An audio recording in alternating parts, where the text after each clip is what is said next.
Janelle Denise Warren ran a cloth across the marble counter for what felt like the 100th time that evening, her long braids adorned with subtle golden cuffs, swaying with each movement. The day's work was evident in the light dusting of flour on her fitted navy dress, a stark contrast against her deep brown skin. 9 years. 9 years of marriage coming to an end, with a stack of papers waiting in her office. The thought made her hands tremble slightly as she adjusted the handcrafted wooden bangles on her wrist, a nervous habit she'd never managed to break. The bell above the door chimed and Janelle's heart stuttered. She didn't need to look up to know who it was. She recognized the heavy footfalls, the slight scrape of work boots against the welcome mat, the familiar rustling of paper bags. "Last delivery of the day," Augustus Lane Mercer announced, his voice carrying that particular gruffness it always did when he was trying to mask emotion. Gus stood in the doorway, grocery bags in his muscled arms, looking exactly as he had when she'd first fallen in love with him. Worn baseball cap pulled low over his clean-shaven head, full beard neatly trimmed, and those storm-grey eyes that could still make her breath catch. "You could have left them at the back door," Janelle said softly, maintaining her composure even as her chest tightened. At 6'1", Gus filled the doorframe of her small bakery, his broad shoulders and strong build a reminder of all the times she'd felt safe in his embrace. "Figured I should bring them in, considering—" He adjusted his cap, a telltale sign of discomfort. "The papers are ready?" Janelle nodded, her fingers instinctively moving to touch one of her braids. "In the office." She paused, watching as he set the bags on the counter. The familiar scent of his soap, plain and clean, just like him, mixed with the lingering sweetness of the day's baking. "Lemon cake?" Gus asked, noticing the fresh displays. His favorite. She'd made it without thinking, muscle memory from years of knowing his tastes. Had some orders. It wasn't entirely true, but she couldn't admit she'd baked it thinking of him. "Gus, before we—" She took a deep breath, standing tall at her 5'10" height. "Could we have one last night? Not to change anything, just to remember?" The question hung in the air like suspended flour dust, delicate and explosive all at once. Gus's hand went to his cap again, adjusting it needlessly. Through the gap between the cap's brim and his beard, Janelle caught the flutter of emotion across his face. Surprise, hesitation, and something else. Something that looked dangerously like hope. "One night," he repeated, his voice rougher than before. "To walk through the neighborhood, maybe get a burger at Miller's." Janelle busied herself with the bangles again. "To remember who we were before the miscarriages, before the mounting bills, before the silences grew longer than the conversations, before they both started drowning in expectations neither could meet." Gus stood motionless, and for a moment Janelle thought he would refuse. Then, slowly, he reached for one of the fresh lemon cake samples on the counter. The gesture was so familiar. How many times had she watched him sneak tastes over the years that it made her heart ache. "Miller's still has those sweet potato fries you like," he said finally, his eyes meeting hers from beneath the cap's brim, "and I heard they fixed the jukebox." The relief that flooded through Janelle was almost painful. She turned to grab her purse from behind the counter, using the moment to compose herself. When she faced him again, she managed a small smile. "Let me just lock up." As she moved around the shop, turning off lights and checking locks, Janelle felt Gus's presence like a physical weight. 9 years of marriage, countless shared moments, endless dreams both realized and shattered, all of it concentrated into this one last night. The radio continued playing softly, now crooning out "The Way We Were." Janelle almost laughed at the universe's sense of timing as she switched it off. In the sudden silence, she could hear Gus's steady breathing, could feel the weight of everything unsaid between them. "Ready?" he asked, holding the door open. The evening air rushed in, carrying with it the sense of approaching summer, cut grass, blooming magnolias, and the lingering warmth of a sun not quite set.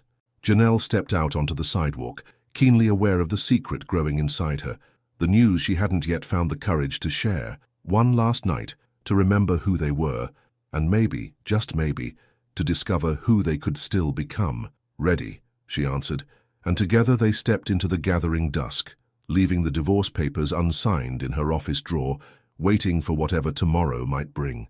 The streetlights flickered to life along Mason Avenue as Janelle and Gus walked side by side, close enough to feel each other's presence, but carefully maintaining the distance that had grown between them over the years.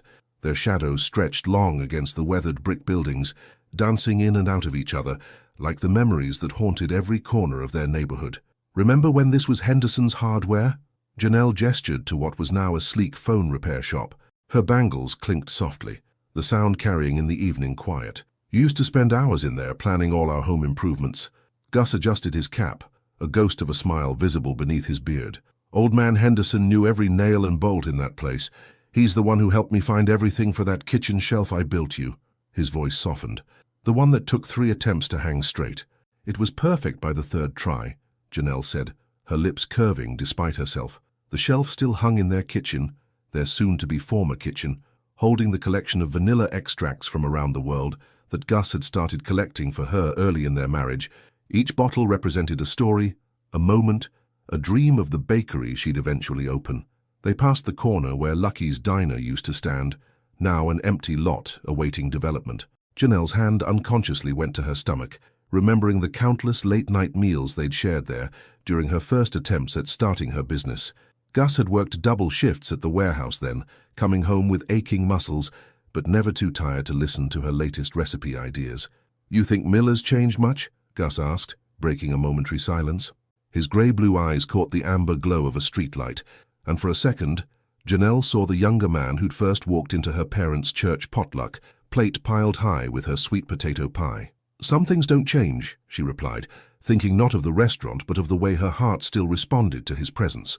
The early summer air carried the sweetness of blooming jasmine from Mrs. Martinez's garden, mixing with the lingering scent of barbecue from Winston's down the block. They reached Liberty Square Park, where string lights twinkled year-round in the old oak trees. Gus slowed his pace, and Janelle knew he was remembering the same moment she was, a crisp autumn evening 9 years ago, when he'd gotten down on one knee right by the stone fountain. "You were wearing that green dress," he said quietly, surprising her. "The one with the little gold buttons. You had your hair in those twists you used to do with the gold thread woven through," she finished, touched that he remembered such details. "And you were so nervous you kept dropping the ring box. 3 times. Gus chuckled, the sound rich and warm. "Your daddy never let me live that down." The mention of her father sobered them both. He'd passed away 2 years ago during the darkest period of their marriage. Janelle had thrown herself into work, spending longer hours at the bakery, while Gus had taken on extra shifts, neither of them knowing how to bridge the gulf of grief between them. They reached Miller's Diner, its neon sign casting a warm red glow across their faces. Through the windows, Janelle could see the familiar red vinyl booths where they'd spent countless dates. The jukebox in the corner was playing something soft and old, maybe Otis Redding. Before Gus could reach for the door, Janelle touched his arm. The contact, brief as it was, sent electricity through them both. "Wait," she said, her voice barely above a whisper. "There's something I need to tell you." Gus turned to face her fully, and for once he didn't adjust his cap or hide his eyes. The vulnerability in his expression made her throat tight. Here was the man she'd fallen in love with, the one who could be so gentle despite his size, so attentive despite his quiet nature. "I've been trying to find the right moment," she continued, her fingers moving to her braids in that nervous gesture she couldn't control. The secret she carried felt suddenly heavy, pressing against her heart with the weight of all their shared dreams and disappointments.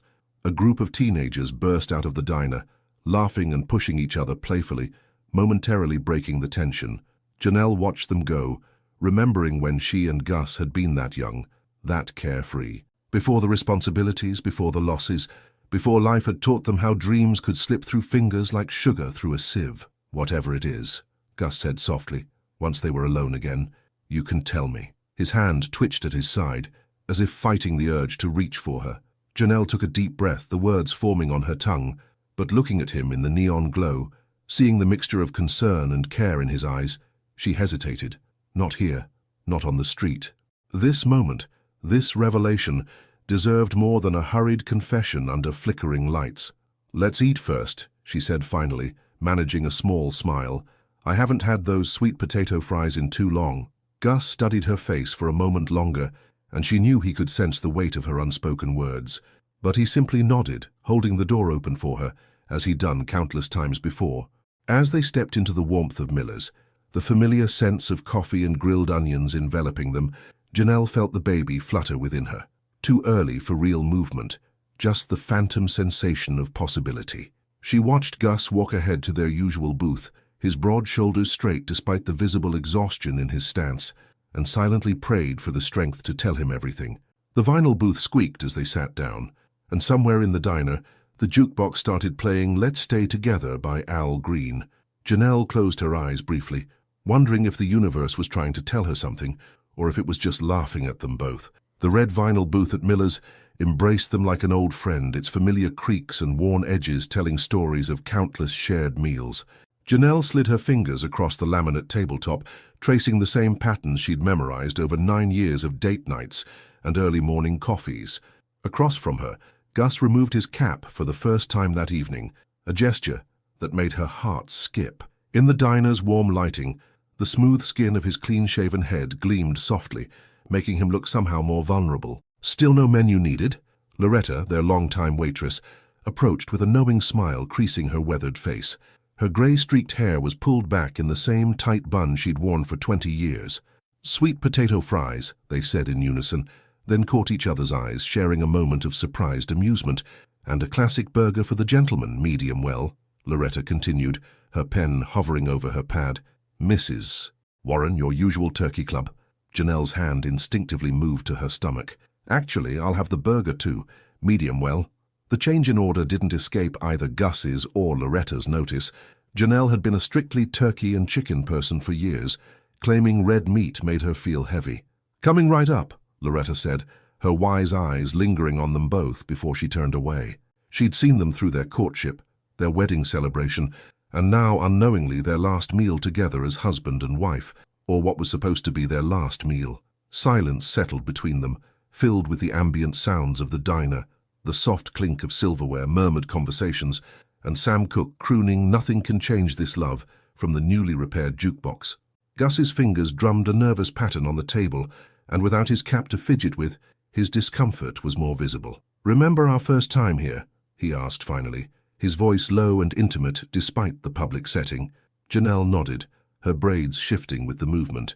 "You were so worried about impressing me that you ordered everything extra spicy, even though I knew you couldn't handle heat. Tried to play it cool while my mouth was on fire." Gus chuckled, the sound warming her more than the diner's heat. "You pretended not to notice me downing water glass after water glass. Until you finally admitted defeat and let me order you a milkshake." Janelle smiled, remembering how his tough guy facade had crumbled in that moment, revealing the sweet, honest man beneath. "Vanilla," they said together, and this time their shared laughter felt natural, unforced. Loretta returned with their drinks. Water for them both, no ice for him, lemon for her, exactly as they'd always ordered. The familiar gesture made Janelle's chest tight. How many small habits had they built together? How many tiny, precious routines were they about to dismantle? "Gus," she started, gathering her courage, but he spoke at the same time. "I've been thinking," he said, then gestured for her to continue. When she shook her head, he took a deep breath. "I've been thinking about what went wrong.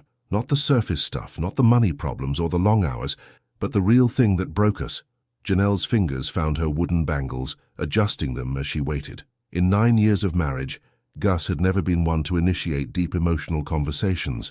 His love had always shown through actions, fixing things around the house, remembering her favorite foods, working extra shifts to support her dream of owning a bakery. "I stopped talking to you," he continued, his grey-blue eyes fixed on the table. "After the second miscarriage when we lost," his voice cracked slightly, and Janelle had to grip her bangles tight to keep from reaching for him. "I couldn't find the words. Kept thinking I had to be strong for you, had to keep it together, but all I did was leave you alone when you needed me most." The words hung between them, heavy with truth and unspoken grief. Janelle felt tears threatening but held them back, watching as Gus's strong hands clenched and unclenched on the table. "I did the same thing," she admitted softly. "When Daddy died, I couldn't handle both griefs at once. The babies, then him. It was easier to focus on the bakery, on things I could control. I left you alone too." Loretta appeared with their food, setting down plates loaded with burgers and generous portions of sweet potato fries. The interruption gave them both a moment to compose themselves, to wipe away tears before they fell. "Your father was so proud of you," Gus said once they were alone again. "That day you signed the lease on the bakery space, I thought his buttons would pop right off his Sunday suit." Janelle smiled at the memory, even as her heart ached. "He was proud of you too, you know. Always said you were the son he never had." She picked up a sweet potato fry, but didn't eat it. "He told me once that real love isn't about grand gestures. It's about choosing each other every day, especially on the days when it's hardest to choose. Gus's hand moved across the table, not quite touching hers, but close enough that she could feel its warmth. I never stopped choosing you, Janelle, he said, his voice rough with emotion. Even when I didn't know how to show it, even when I was drowning in my own failures. What failures? She asked, finally meeting his eyes fully. All the promises I made, the house we were going to buy, the family we were going to have, the life I was supposed to give you. His fingers curled into a fist. I watch you work so hard at the bakery, see how tired you are, and know I should be doing more. Oh, Gus, Janelle breathed, understanding flooding her. All this time she'd thought his silence was indifference, his long hours a way to avoid her. But he'd been carrying his own burden of perceived inadequacy, measuring himself against promises made by a younger, more naive version of himself. The baby shifted inside her again, as if responding to the emotion in the air. Janelle pressed her hand to her stomach, knowing the moment had come. But before she could speak, Gus continued, his words rushing out like a breaking dam. I know I don't deserve another chance.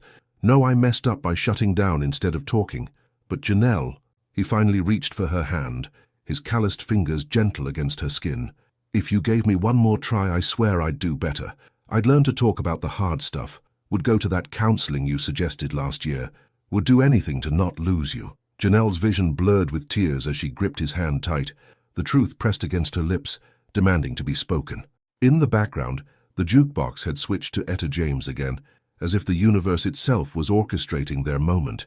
Gus, she whispered, her free hand still resting on her stomach, there's something you need to know, something that might change everything. The neon lights from Miller's sign painted Gus's face in soft reds and blues as they stood outside the diner, their dinner barely touched and packed in takeout containers. After Janelle's words, something that might change everything, the cramped booth had felt too public, too confined for the magnitude of what needed to be said. Now they stood in the parking lot, the night air thick with humidity and anticipation.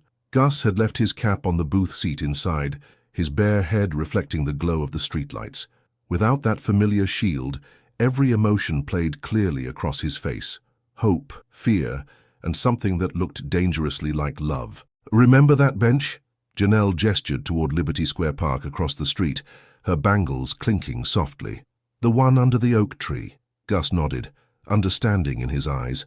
It was their bench, the place where they'd sat after their first date, where they'd shared their first kiss, where they'd gone after each loss to hold each other in silence. They crossed the empty street together, their footsteps echoing in the quiet night.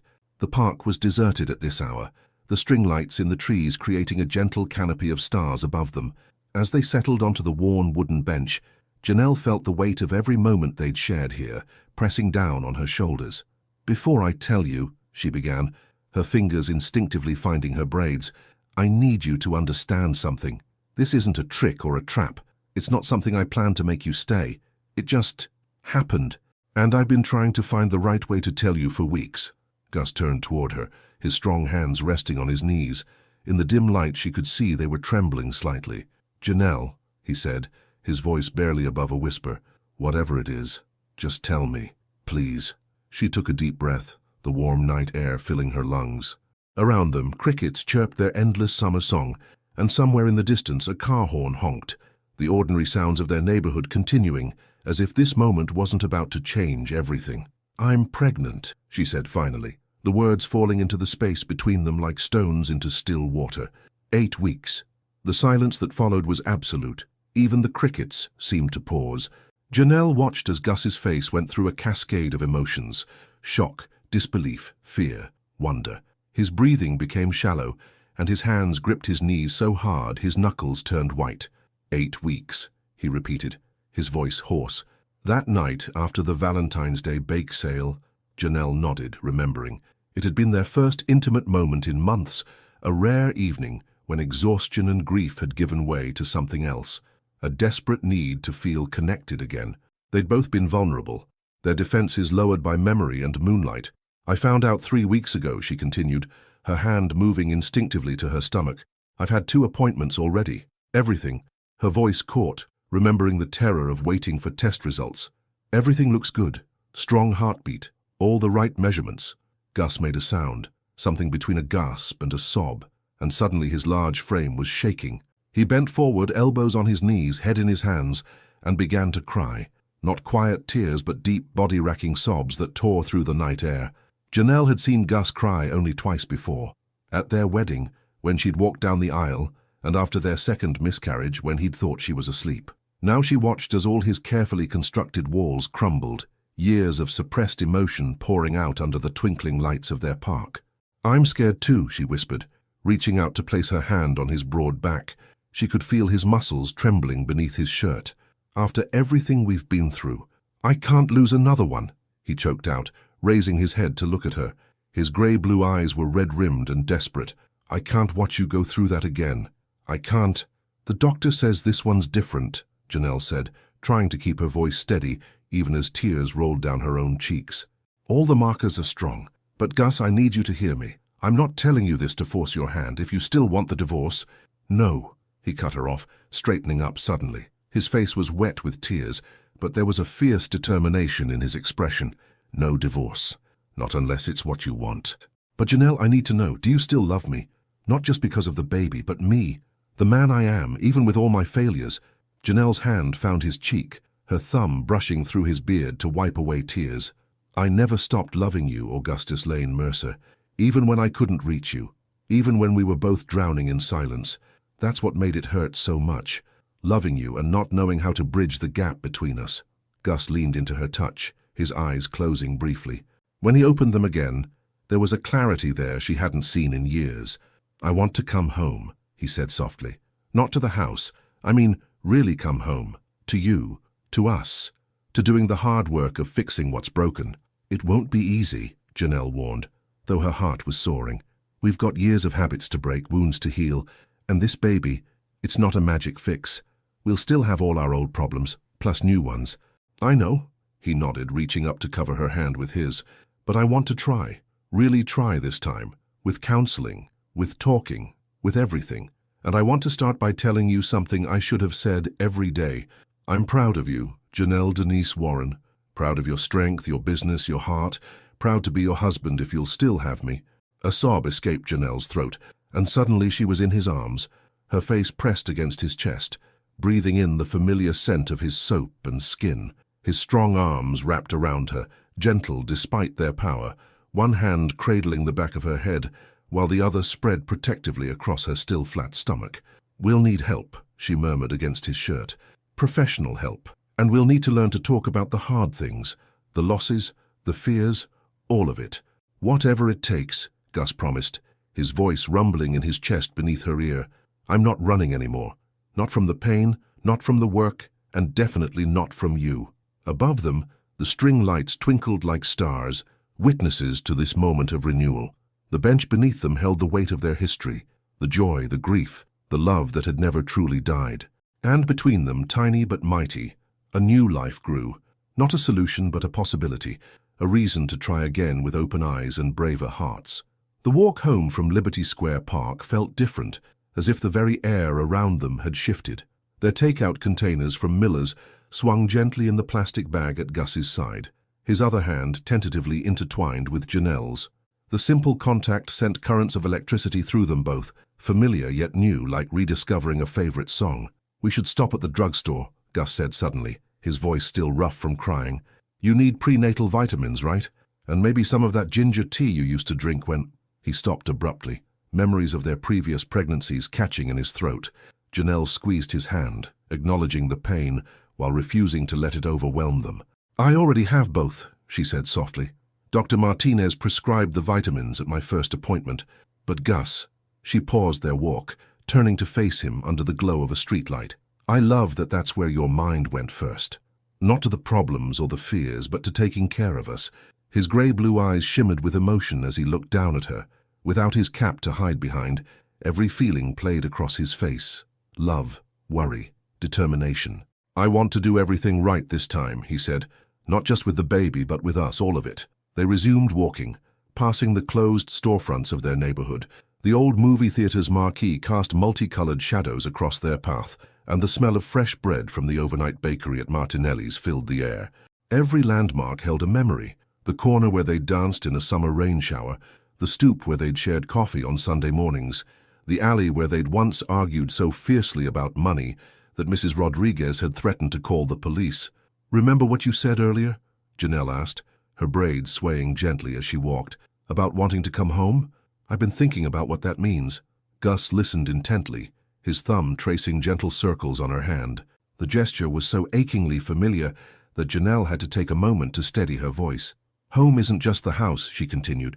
"It's not even just us. It's trust, communication, all the things we let slip away because we were too scared or too proud to be vulnerable." They reached the corner where Maple Street met Oak Drive, where their modest two-bedroom rental house waited. The porch light was still on. Janelle had left it burning when she'd headed to the bakery that morning, never imagining how different her world would be when she returned. "Can we sit for a minute?" Gus gestured to their front steps. Like everything else about their home, the steps were simple but solid, worn smooth by years of use. They settled down together, shoulders touching, the takeout bag forgotten at their feet. "I've been seeing someone," Gus said quietly, and Janelle's heart stopped for a moment before he quickly added, "A therapist, I mean, for the past month, at the community center downtown." Janelle turned to look at him, surprise and hope warring in her chest. "You have?" He nodded, his hand absently rubbing the back of his neck where his cap usually sat. "Remember that day at the warehouse when the forklift almost—" He swallowed hard. "It scared me straight, I guess. Made me realize I was carrying too much inside. Anger, grief, fear of not being enough. The counselor, she's been helping me understand how much of that I've been taking out on us by staying silent." Tears welled in Janelle's eyes, but these were different from the ones they'd shed in the park. These were tears of pride, of recognition for the courage it must have taken him to take that step alone. "That's why," she started, realization dawning. "That's why you've been working fewer night shifts lately?" "Tuesday afternoons," he confirmed. "I told the guys I had physical therapy for my back. Was too scared to admit the truth." He looked down at their joined hands. "But I'm not scared anymore." "Well, no, that's a lie. I'm terrified, but not of telling the truth, just of losing another chance with you." Janelle shifted closer, resting her head against his strong shoulder.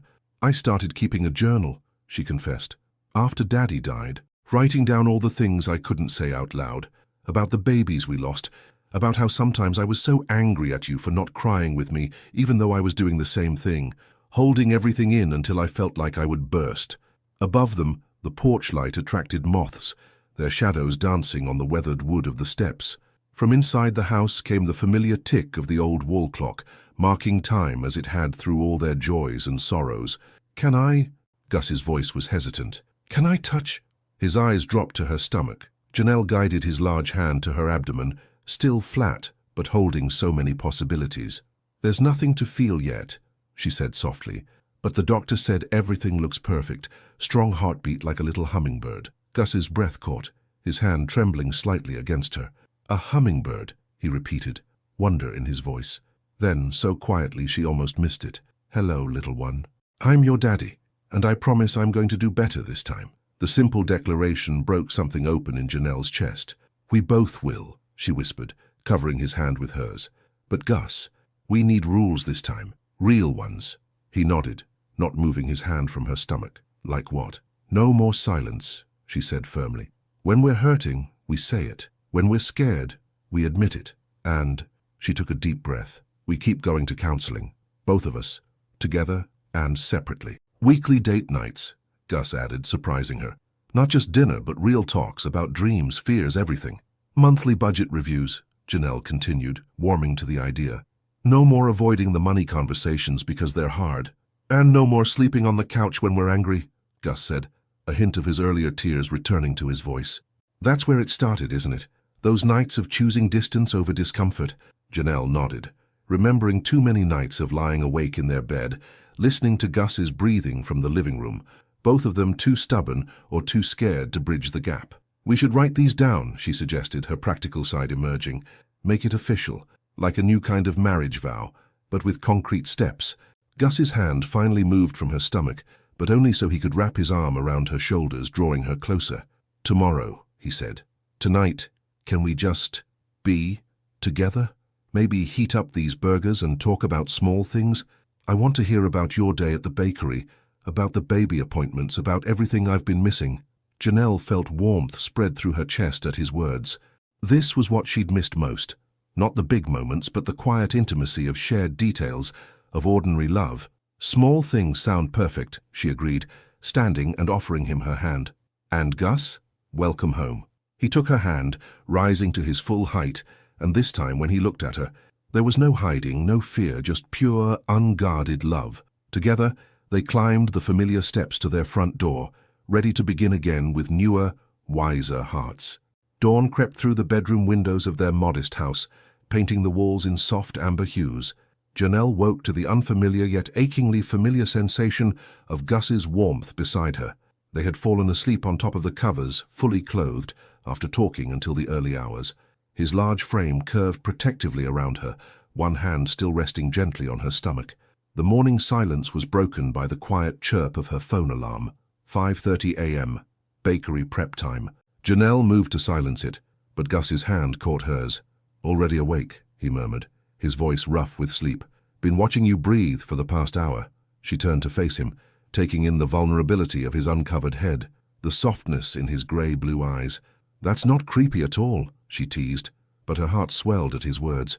"Kept thinking I was dreaming," he admitted, propping himself up on one elbow. "Afraid if I closed my eyes again, I'd wake up in that empty apartment above the hardware store." Janelle reached up to trace the line of his beard, remembering all the mornings they'd lost to silence and distance. "Not a dream," she whispered. "But Gus, we have some hard conversations ahead of us today." He nodded, catching her hand and pressing a kiss to her palm. "Starting with your mother." The mention of Adrienne Warren made Janelle's stomach clench, and not from morning sickness. Her mother had been their strongest supporter through the miscarriages, but also the first to notice when their marriage began crumbling. She'd watched with quiet disapproval as they'd withdrawn from each other, and when they'd announced their separation 3 months ago, she'd simply said, "Sometimes love isn't enough without wisdom to guide it." "She'll be at the bakery this morning," Janelle said, sitting up slowly. "Thursday is her day to help with the books." A wave of nausea rolled through her, and she breathed deeply, trying to settle her stomach. Gus was immediately alert, reaching for the ginger tea and crackers he'd insisted on preparing before they went to bed. "Here," he said, helping her sit up against the headboard.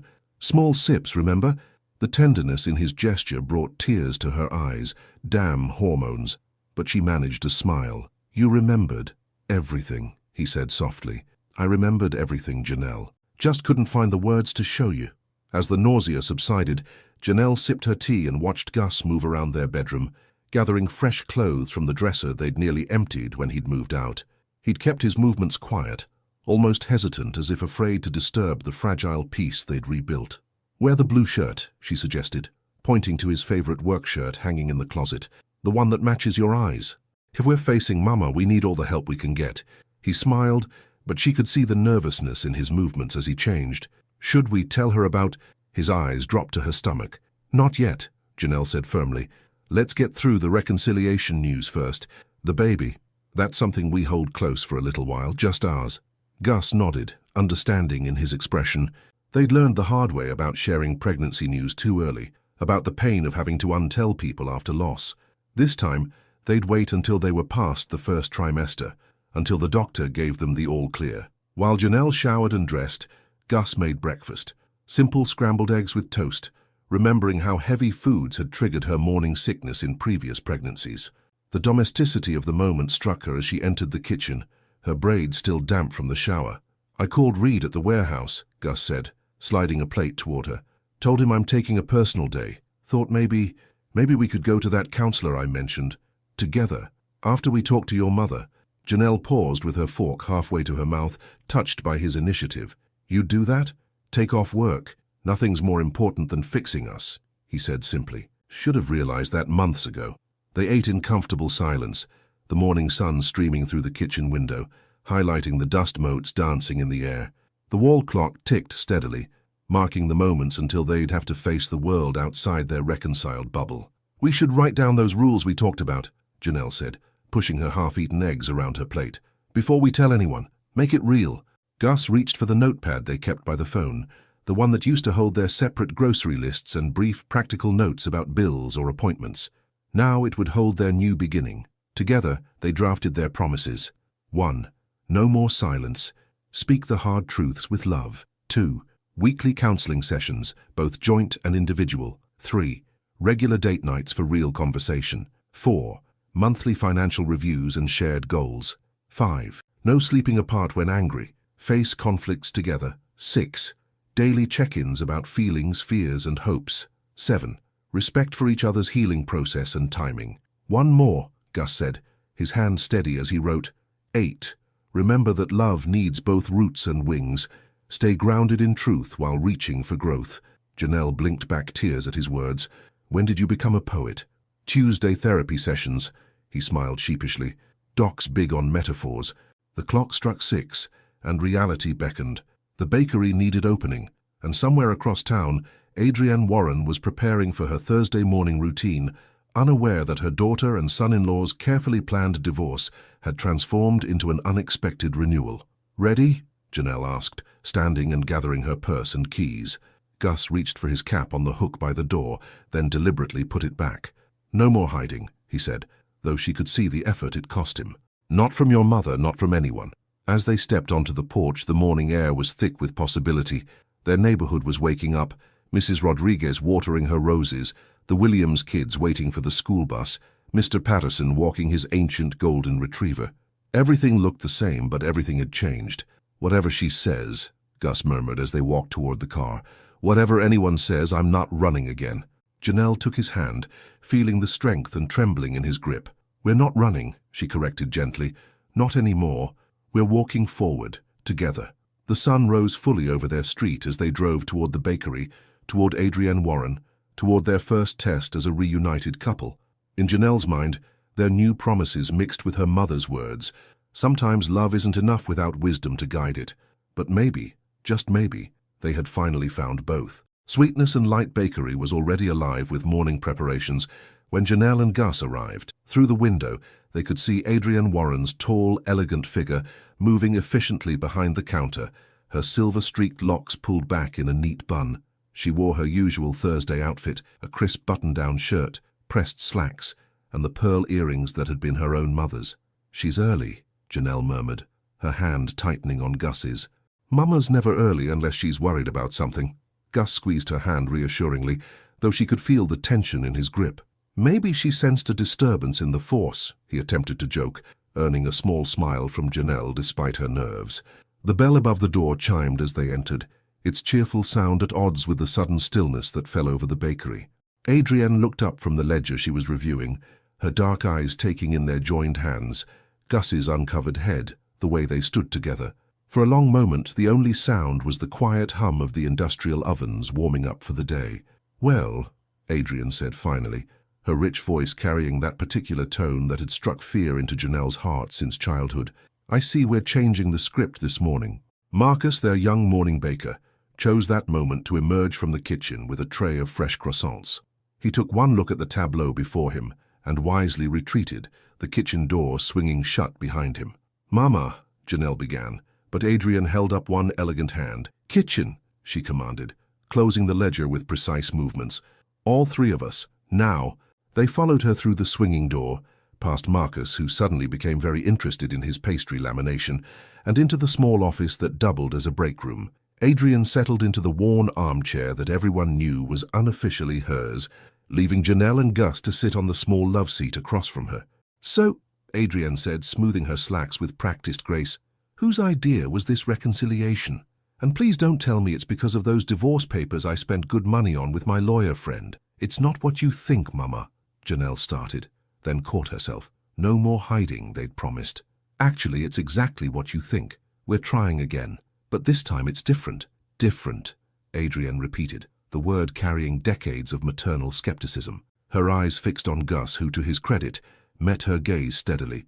Augustus Lane Mercer, the last time you sat in this room, you told me you were stepping aside because you couldn't watch Janelle sacrifice her happiness anymore. Those were your exact words. What's changed? Gus leaned forward, his large hands clasped between his knees. I have, he said simply, or I'm trying to. Been seeing a counselor at the community center, learning to talk about the hard stuff instead of just carrying it. Something flickered in Adrienne's expression. Surprise, perhaps even approval, but it was quickly masked. And you, daughter, what's different for you? Janelle touched her wooden bangles, drawing strength from their familiar presence. I've learned that sometimes the biggest sacrifice is refusing to fight for what matters. Gus and I, we stopped fighting for us. We let grief and silence build walls between us, but now we're choosing to tear those walls down. With what tools? Adrian asked, but her voice had softened slightly. Love alone won't fix what's broken. We made rules, Gus said, reaching into his pocket for the folded paper from their morning. His hands trembled slightly as he passed it to Adrian, but his voice was steady. Real ones, about counseling, communication, facing things together. Adrian unfolded the paper, her reading glasses appearing from her shirt pocket. As she read their carefully written promises, her expression remained neutral, but Janelle, who had spent a lifetime learning to read her mother's micro-expressions, caught the slight softening around her eyes. Love needs both roots and wings, Adrian read aloud, looking up at them. Your words? Mine, Gus admitted. From therapy, been learning that strength isn't about carrying everything alone. It's about being brave enough to share the load. Adrian refolded the paper with precise creases. And what happens the next time life throws you a curveball? The next time money gets tight, or dreams get deferred, or grief comes knocking? Janelle felt Gus tense beside her, knew he was thinking of the precious secret they carried, of all the potential for both joy and heartbreak growing within her. Under the table, she squeezed his knee gently. We face it together, Janelle said firmly. With help when we need it, with words instead of silence, with the wisdom to know that every storm passes, if you're willing to weather it side by side. Adrian's eyes narrowed slightly. You're different this morning, daughter. There's something... She paused, her gaze sharpening. Does this reconciliation have anything to do with us realizing we never stopped loving each other? Janelle interrupted quickly. Yes. With us finally being ready to do the hard work of marriage? Absolutely. With anything else? No, Mama. This is about Gus and me choosing each other again, with open eyes and stronger hearts. The silence that followed was heavy with unspoken understanding. Adrienne Warren hadn't raised a fool, and she certainly hadn't missed the way Janelle's hand kept drifting to her stomach, or how Gus's protective posture had shifted subtly when pregnancy was hinted at. But she was also a woman who knew when to hold her peace. Well, she said finally, standing with fluid grace, I suppose I'll be calling Lawrence about voiding those divorce papers. She smoothed her slacks again, a gesture Janelle recognized as her mother gathering her thoughts. But first, Augustus, you're going to help Marcus with the heavy lifting while I have a word with my daughter. After that, we'll all sit down and review the bakery's financial planning, since apparently we're back to operating as a family business. Gus stood, and for a moment, Janelle saw him reach instinctively for a cap that wasn't there. Instead, he straightened his shoulders, meeting Adrian's gaze. Yes, ma'am, and thank you for listening, for giving us another chance. Oh, I haven't given you anything yet, Adrian replied, but there was a warmth in her voice that hadn't been there before. That's something you'll have to earn, both of you, day by day, choice by choice. As Gus left to help Marcus, Adrienne turned to her daughter. In the early morning light filtering through the small office window, Janelle saw not just her mother, but the woman who had raised her alone after her father passed, who had taught her that love was an action as much as a feeling. Now then, Adrienne said softly, settling back into her chair, tell me everything. And don't you dare leave out a single detail about my grandbaby. Janelle's eyes widened. How did you... Please. Adrienne waved her hand dismissively, but her eyes were twinkling. I carried you for 9 months. You think I don't recognize that glow, that careful way of moving, that look in Augustus's eyes like he's guarding the crown jewels? Just tell me you're being monitored properly this time. And so, in the warm safety of her mother's presence, surrounded by the smell of baking bread and the distant sound of Gus's deep laugh mixing with Marcus's chatter, Janelle began to share her precious secret, her hopes, her fears. As she talked, she watched her mother's face soften with love and understanding, and she knew that whatever challenges lay ahead, they would face them together, all of them, as a family renewed. The community center's counseling office was smaller than Janelle had imagined, but somehow its compact coziness made it feel safe. Dr. Amara Patel, the counselor Gus had been seeing, sat across from them in a well-worn leather chair, her dark hair streaked with natural grey and her warm brown eyes radiating calm understanding. The afternoon sun filtered through bamboo blinds, creating a gentle pattern of light and shadow across the floor. So Gus, Dr. Patel began, her voice carrying the slight lilt of her British Indian heritage. This is quite a change from our last session. Want to tell me what's happened? Gus sat forward on the small sofa he shared with Janelle, his hands clasped between his knees. For the first time since their reconciliation, he'd put his cap back on. Not to hide, he'd explained, but because the fluorescent lights in the waiting room had given him a headache. Now he removed it again, setting it aside deliberately. "Everything's changed," he said, his voice steady despite his obvious nervousness. "Janelle and we're choosing to fight for us. Really fight this time, with help and hard work and—" He glanced at Janelle, love and worry mingling in his expression, "and some unexpected blessings." Dr. Patel's eyes moved between them, noting their joined hands, the protective way Gus angled his body toward Janelle, the subtle glow in Janelle's face. "I see," she said softly. "And Janelle, this is your first time in therapy?" "Yes," Janelle admitted, adjusting her bangles. "I always thought I could handle everything myself. That being strong meant not needing help. But watching Gus take this step, seeing how it's helped him learn to open up," she squeezed his hand, "it made me realize that maybe being strong sometimes means admitting you can't do it alone." "That's a powerful insight," Dr. Patel nodded. "And what brings you both here today? What do you hope to achieve together?" They shared a look, remembering their list of promises from that morning. Janelle spoke first, her voice clear and determined. "We need to learn how to be us again. Not who we were before the losses, before my father died, before life got so heavy, but who we are now with all our scars and hopes and—" Her free hand drifted to her stomach before she caught herself. "Doctor." Patel's gentle smile suggested she hadn't missed the gesture. "Gus has been doing important work here on expressing emotions and processing grief. Would you be comfortable sharing some of that journey with Janelle?" Gus took a deep breath, his grip on Janelle's hand tightening slightly. "Last session, we talked about the moment I knew I was losing myself. It was after we lost the second baby. I was in the warehouse stacking pallets, and I heard this song on the radio, the one that played at our wedding, remember, Janelle?" "At last?" Janelle nodded, tears pricking at her eyes as she remembered their first dance as husband and wife, how safe she'd felt in his arms. "I had to go sit in my truck," Gus continued, his voice rough with emotion. "Couldn't stop crying, but when I got home that night, I acted like everything was fine. Didn't tell you about breaking down, didn't share that grief. Doc here helped me understand that every time I did that, every time I tried to be strong by being silent, I was actually building a wall between us." "And how does it feel sharing that now?" Dr. Patel asked gently. "Terrifying," Gus admitted, "but also lighter, like maybe I don't have to carry it all alone anymore." Janelle wiped away tears with her free hand. "I did the same thing when Daddy died. Threw myself into the bakery, stayed late doing inventory, anything to avoid coming home and facing the empty space he left. I thought I was protecting you from my grief, but really, I was just running from it." "That's very insightful, Janelle," Dr. Patel said. "Both of you turned away from each other in moments of pain, thinking you were being strong for the other person, but now you're choosing to turn toward each other instead. That's a significant shift." "We made promises," Gus said, reaching into his pocket for their folded list. "Real ones about how we're going to do things differently." As Dr. Patel read their list, Janelle felt a wave of nausea rise unexpectedly.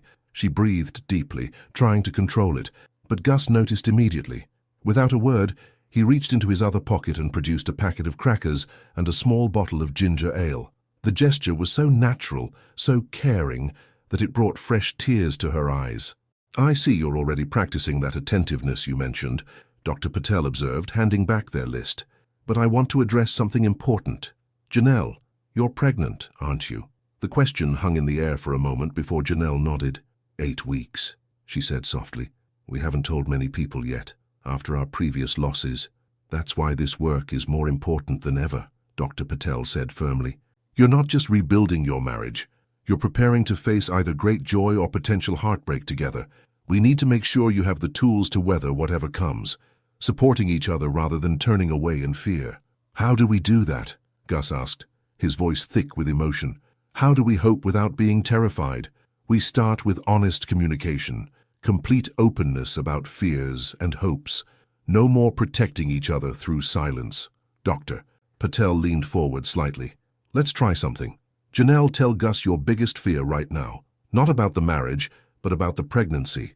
The thing you've been afraid to say out loud." Janelle felt her heart race, but she turned to face her husband. "I'm scared that if we lose this baby too, you'll retreat again, that the grief will be too much, and you'll go back to hiding behind silence. And I can't do that again, Gus. I can't lose both of you." Gus's eyes filled with tears, but he held her gaze. My biggest fear is that I'll fail you both, that I won't be strong enough or present enough or enough, that you'll need me and I'll freeze up like before. Good, Dr. Patel said softly. Very good. Now what would it mean to face those fears together instead of letting them drive you apart? It would mean, Janelle started, then had to pause to steady her voice. It would mean telling you when I'm scared, instead of pretending to be fine, letting you hold me through the fear instead of pushing you away to protect myself. And it would mean, Gus added, bringing their joined hands to his heart, that I promise to stay right here no matter what happens, to cry with you if we need to cry, to hope with you when we can hope, to face whatever comes together. Dr. Patel watched them with approval. That's exactly right. Each session, we'll work on building these communication skills, on processing old grief while preparing for new possibilities. But for now, I want you to practice something at home. Each night before bed, I want you to share one fear and one hope about the future, no matter how small or how huge. Can you do that? They both nodded.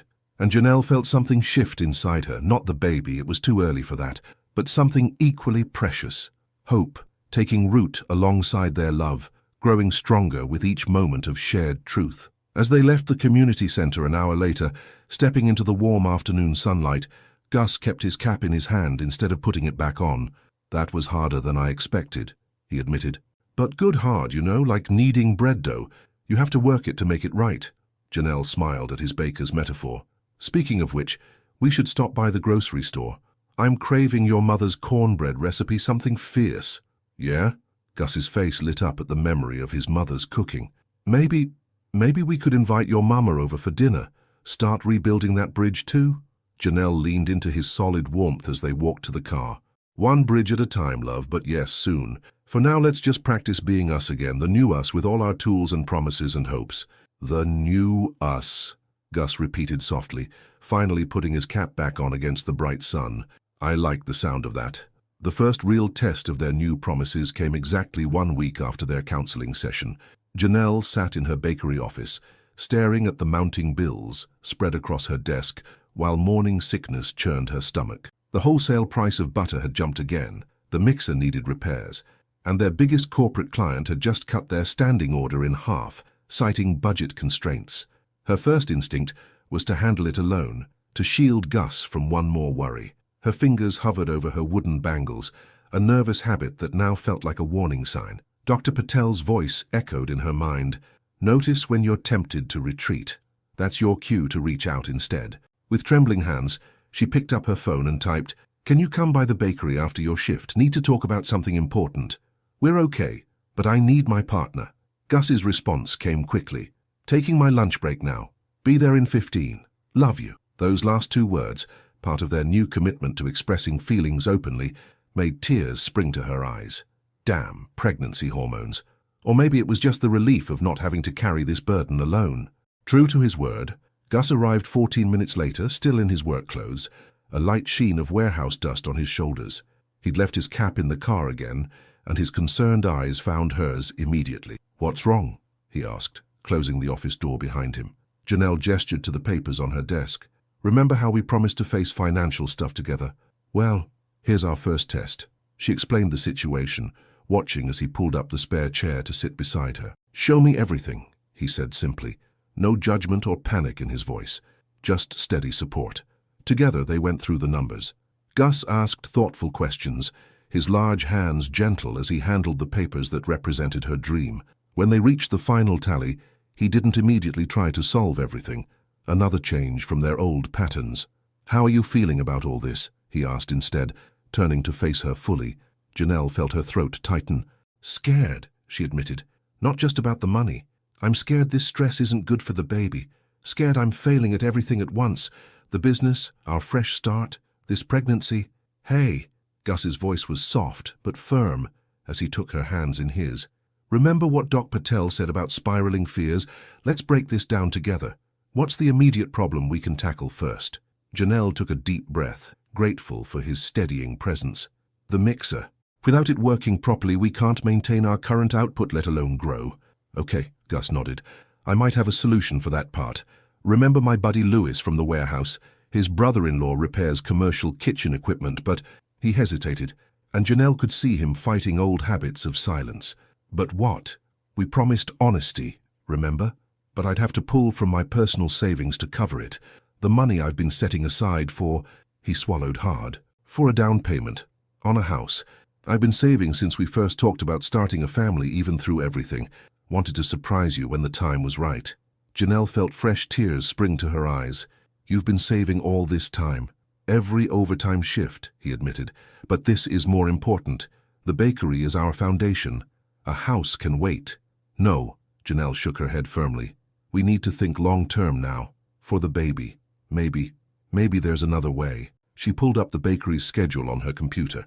Look, if we adjusted our hours slightly, opened an hour later but stayed open later for the after-work crowd, they spent the next hour problem-solving together, their heads bent close over the papers.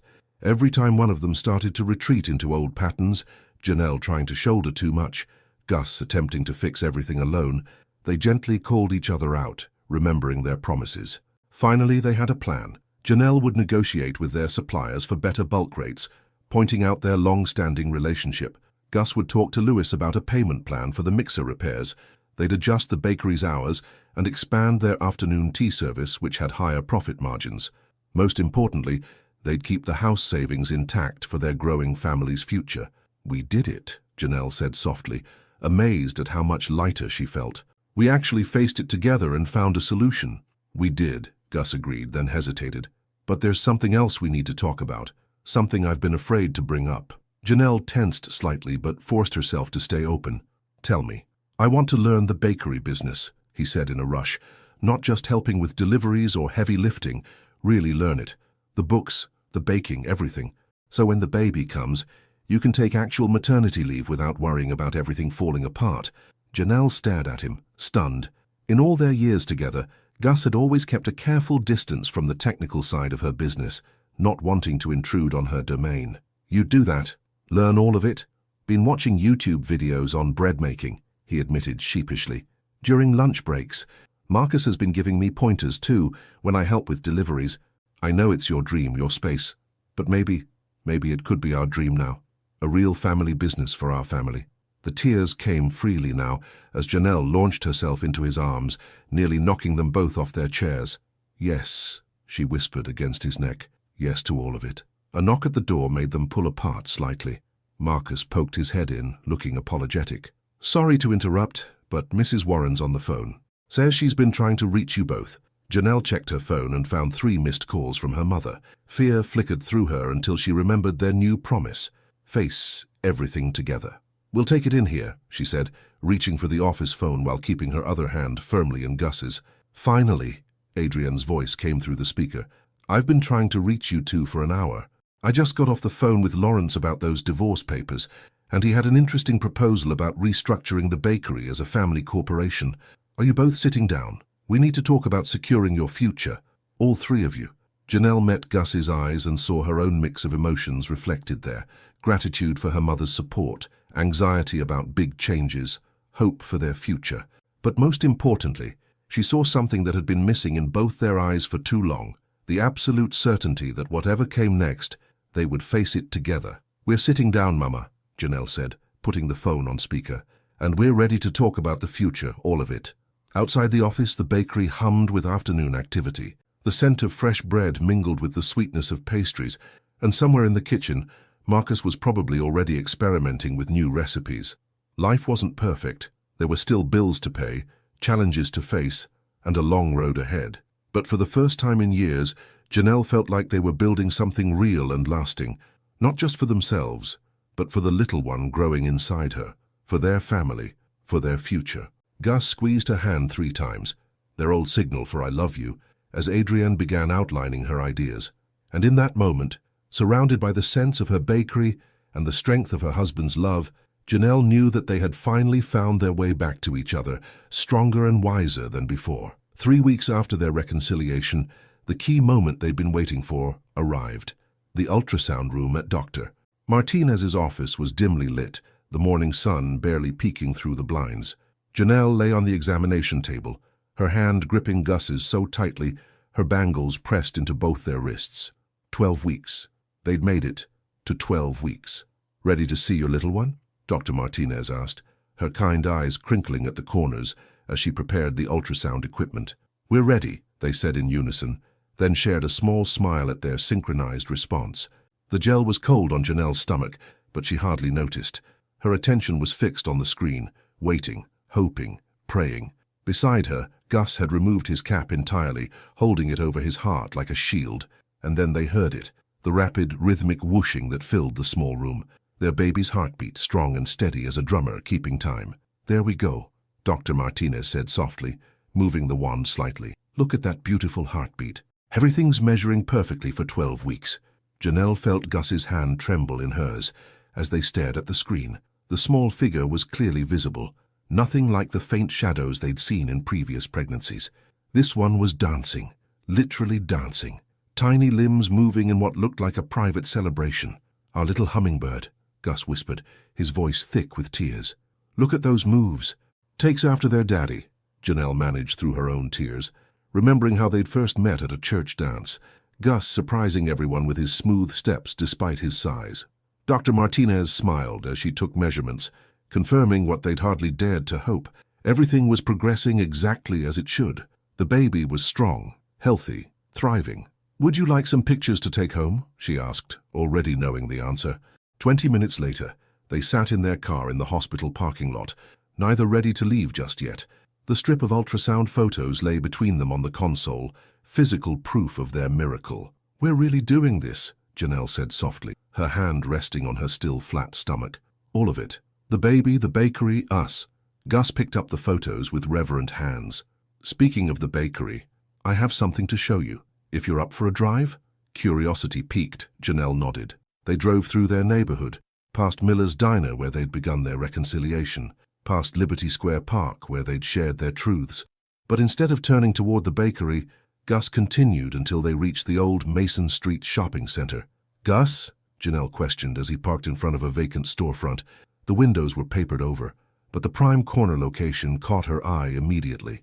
"Come on," he said, a nervous excitement in his voice as he helped her from the car. "Your mama helped me set this up." He produced a key that looked suspiciously like it had been cut recently, and opened the front door. Inside, the space was empty but full of possibility. High ceilings, large windows, and most importantly, "Is that a professional kitchen?" Janelle gasped, peering through the swinging doors at the back. "Previous tenant was a restaurant," Gus explained, watching her face carefully. "Place has been empty 6 months. Owners willing to lease with an option to buy. It's twice the size of your current location, has better parking, and..." He guided her to the window, pointing across the street. "There's a park right there. Perfect spot for parents to bring kids after school. Perfect spot for our kid to play while we work." Janelle turned slowly, taking in the space with new eyes. She could see it all. Display cases along the walls, cafe tables by the windows, the scent of fresh bread filling the air. A true family bakery, with room to grow. "The numbers," she started, but Gus was already pulling out a folder. "Already worked them out with your mama. Between the house savings, the corporation restructure she suggested, and the small business grant Marcus found, we can make it work. It'll be tight for a while, but with both of us running it together." "Both of us?" Gus squared his shoulders, looking nervous but determined. "I gave notice at the warehouse yesterday. Marcus agreed to train me full-time in basic baking, and your mama's going to teach me the books. If that's what you want." Janelle felt tears threatening again. These pregnancy hormones were really doing a number on her. But these were happy tears. The happiest. "One condition," she said, moving to stand in front of him. "We keep the name. Sweetness and light." Gus nodded, pulling her close. "Because that's what you brought to my life, what we're building together. What we're growing together," she corrected, placing his hand on her stomach. As if on cue, a ray of morning sun broke through the papered windows, painting the empty space in possibilities. They stood there in the light, holding each other, holding their future. So much lay ahead, renovations and recipes, morning sickness and midnight cravings, fears to face and joys to celebrate. But they would face it all together, with open hearts and honest words, with love strengthened by wisdom and trust rebuilt day by day. Later that evening, they sat on their front porch steps, sharing the ultrasound photos with Adrienne. The neighborhood hummed with life around them, children playing, dogs barking, the ice cream truck making its rounds. Normal sounds that now seemed magical, part of the symphony of their renewed life. "I have a hope and a fear," Gus said suddenly, remembering their nightly ritual from therapy. "Want to hear them?" Janelle leaned into his solid warmth. "Always. I hope our little hummingbird gets your smile," he said softly. "Your strength, your way of making everyone feel welcomed and valued. And your fear," Adrienne prompted gently, "that I won't be able to give you both everything you deserve." He paused, then added quickly, "But I'm not letting that fear win. I'm choosing to believe in us instead." "Good answer," Adrienne approved, rising to head home.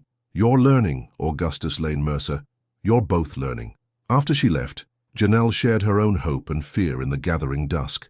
"I hope this little one gets your heart," she whispered, "your gentleness, your capacity for growth and change, and your fear that it won't always be this perfect." She touched her stomach, then his cheek.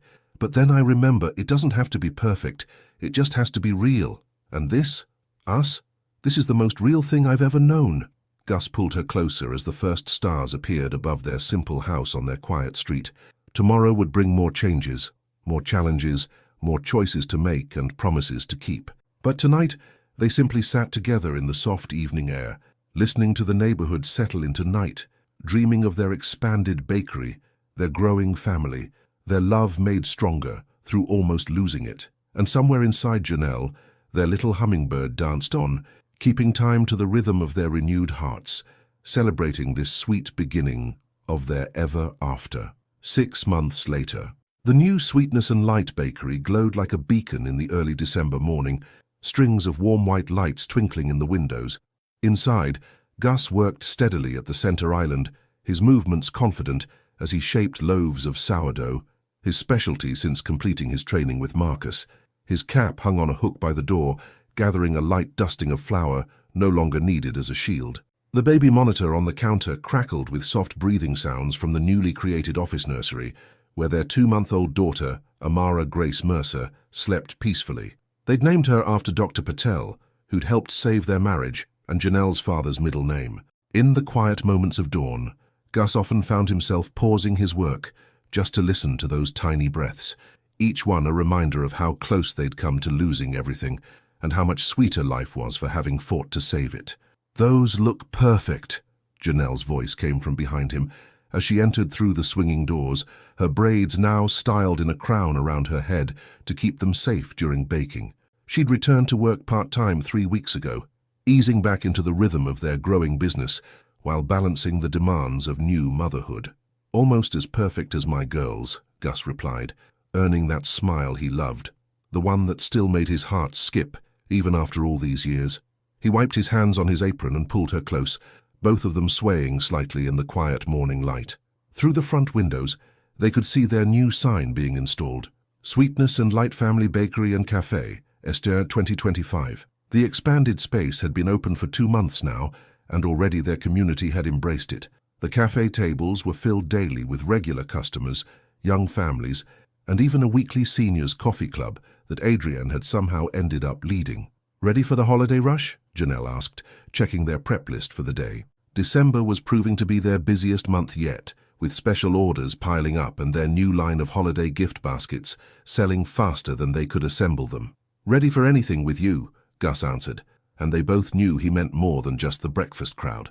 They still had their nightly check-ins, sharing hopes and fears, keeping their promises of honesty and openness.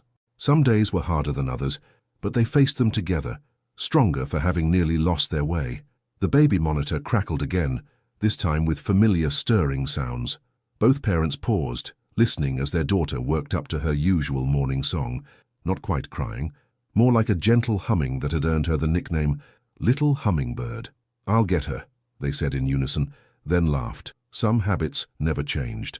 "Are you finished the sourdough?" Janelle decided, already heading for the office. "Marcus will be here soon to start the croissants, and Mama's coming in early to help with the gift baskets." Gus caught her hand before she could go, pulling her back for one more kiss. "Hey," he said softly, "have I told you today that choosing us was the best decision we ever made?" Janelle's free hand went to the wooden bangles she still wore, no longer as a nervous habit, but as a reminder of their journey. "You tell me every day, Augustus Lane Mercer, and every day I fall a little more in love with the man you've become." The first hints of sunrise were painting the sky outside their windows as Janelle went to fetch their daughter. Gus returned to his bread-making, his movements sure and steady, his heart full. On the wall beside him hung 3 framed items, their list of promises from that pivotal morning, now slightly flour-dusted but still clear. Their first family photo with Amara, taken right in this kitchen, and a small handwritten note that simply read, "Love needs both roots and wings." They had both now, he thought, as he heard Janelle's voice softly singing to their awakening daughter. Strong roots in the foundation they'd rebuilt together, and wings made stronger by the trust they'd learned to place in each other. Their story wasn't perfect, real love never is, but it was theirs, seasoned with just the right mixture of sweetness and light, of challenges faced and victories won together. Just then, as if to punctuate his thoughts, Amara's happy gurgle echoed through the bakery, followed by Janelle's gentle laughter. Outside, the city was waking up. Customers would soon be lining up for their morning bread and coffee, and another day of their shared dream would begin. But for now, in these quiet moments before dawn, Gus simply breathed in the scent of fresh bread and new beginnings, grateful for second chances, for love that perseveres, and for the courage to choose each other every single day. The end.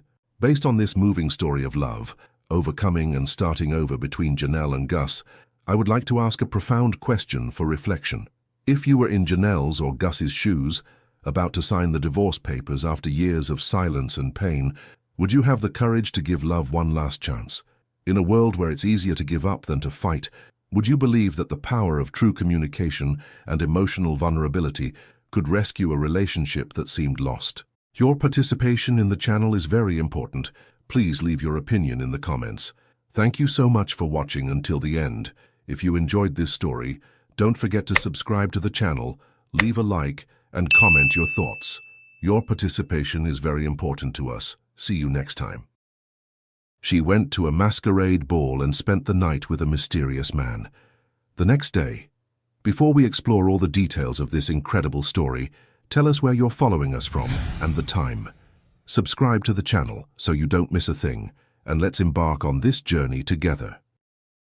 The Charlotte metro rattled gently as Naomi Bennett stared at her reflection in the window, her blonde braids swaying with each movement of the train. The lo-fi beats flowing through her earbuds created a cocoon of tranquility around her, a shield against the Monday morning chaos. Her honey-brown eyes looked tired, but they still held that warmth that made patients at the dental clinic feel at ease the moment they walked in. "Just another day," she whispered to herself, adjusting the strap of her sensible black bag. Inside, carefully folded, lay an invitation that shouldn't have been hers, an elegant cream-colored card with gold lettering that her best friend Olivia had thrust into her hands last night. "You're going," Olivia had declared, her tone brooking no argument. "I have an extra ticket, and you haven't done anything fun in forever. It's a masquerade ball, Naomi. Nobody will know who you are. You can just be." The memory of that conversation made Naomi's stomach flutter. 2 years of carefully constructed routine threatened to crack under the weight of possibility. She'd built this life methodically after escaping her last relationship. A 9-to-5 job at Bright Smiles Dental, a small but cozy apartment in a decent neighborhood, and a savings account that grew by tiny increments. Safe, predictable, secure. The train lurched to a stop at her station, and Naomi merged into the stream of commuters, her practical heels clicking against the concrete. The morning air held that peculiar Charlotte crispness that meant autumn was finally settling in, and she pulled her jacket closer. At the clinic's front desk, Naomi settled into her familiar routine: schedule appointments, file insurance claims, smile at nervous patients, keep track of every detail in her neat handwriting. But today her mind kept drifting to the invitation tucked away in her bag, like a secret burning a hole in her consciousness. "Miss Bennett?" Dr. Rodriguez's voice pulled her from her thoughts. "Could you help Mrs. Davidson with her insurance forms?" "Of course, doctor." Naomi's smile was automatic, professional, practiced. She'd gotten good at wearing masks long before any masquerade ball. The day crawled by, each hour marked by the steady tick of the wall clock above her desk. At lunch, she did what she always did, took out her small notebook and recorded every expense from the morning. Coffee, $2.75, metro fare, $2.50. The routine of tracking each penny grounded her, reminded her why she couldn't afford dreams bigger than this. But as the afternoon sun slanted through the clinic's windows, casting long shadows across her desk, Naomi found herself opening her phone's browser. Interior design courses at the local community college glowed on her screen, a dream she'd bookmarked so many times, but never dared to click through. "You should apply," a voice startled her. It was Katie, one of the dental hygienists, peering over her shoulder. "I've seen your apartment, Naomi. You have an eye for this stuff." Naomi quickly closed the tab. "Maybe someday," she said, the words tasting familiar and bitter on her tongue. How many times had she said that? Maybe someday. Maybe when she had more money. Maybe when she felt braver. Maybe when the memory of him telling her she'd never amount to anything stopped echoing in her head. The rest of the workday passed in a blur of appointments and paperwork. Before she knew it, Naomi was back on the metro heading home. But instead of her usual stop, she found herself staying on, riding to the boutique district where Olivia worked. The bell chimed softly as she pushed open the door to Luxe, the high-end clothing store where her friend was assistant manager.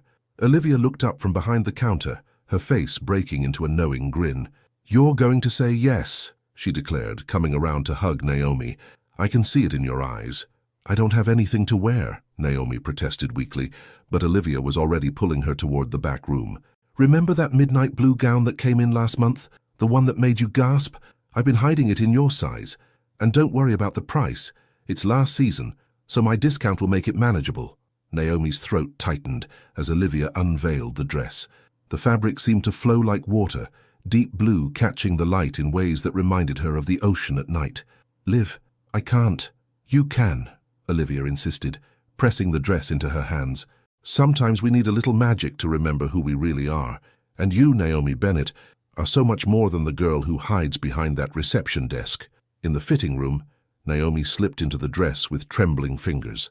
The woman who stared back at her in the mirror looked like someone from another world, regal, mysterious, beautiful. Her blonde braids, usually pulled back practically, now looked like a crown against the deep blue fabric. The dress hugged her curves without clinging, the color making her velvet skin glow. "Oh my God," Olivia breathed from the doorway. "You're going to break hearts on Saturday night." Naomi touched the mirror, half expecting the image to shatter. "I don't want to break anything," she whispered. "I just want to feel something real again." Later that night, in her apartment, Naomi sat cross-legged on her bed, staring at her careful budget notebook. The dress had cost 3 weeks of lunches, even with Olivia's discount, but for the first time in 2 years, she'd made an impulsive decision that had nothing to do with survival. The dress hung on her closet door like a promise. Next to it, she'd placed the invitation and the delicate mask Olivia had lent her, silver filigree that would frame her eyes without hiding them completely. As she got ready for bed, following her usual nighttime routine, Naomi caught herself humming. The sound startled her.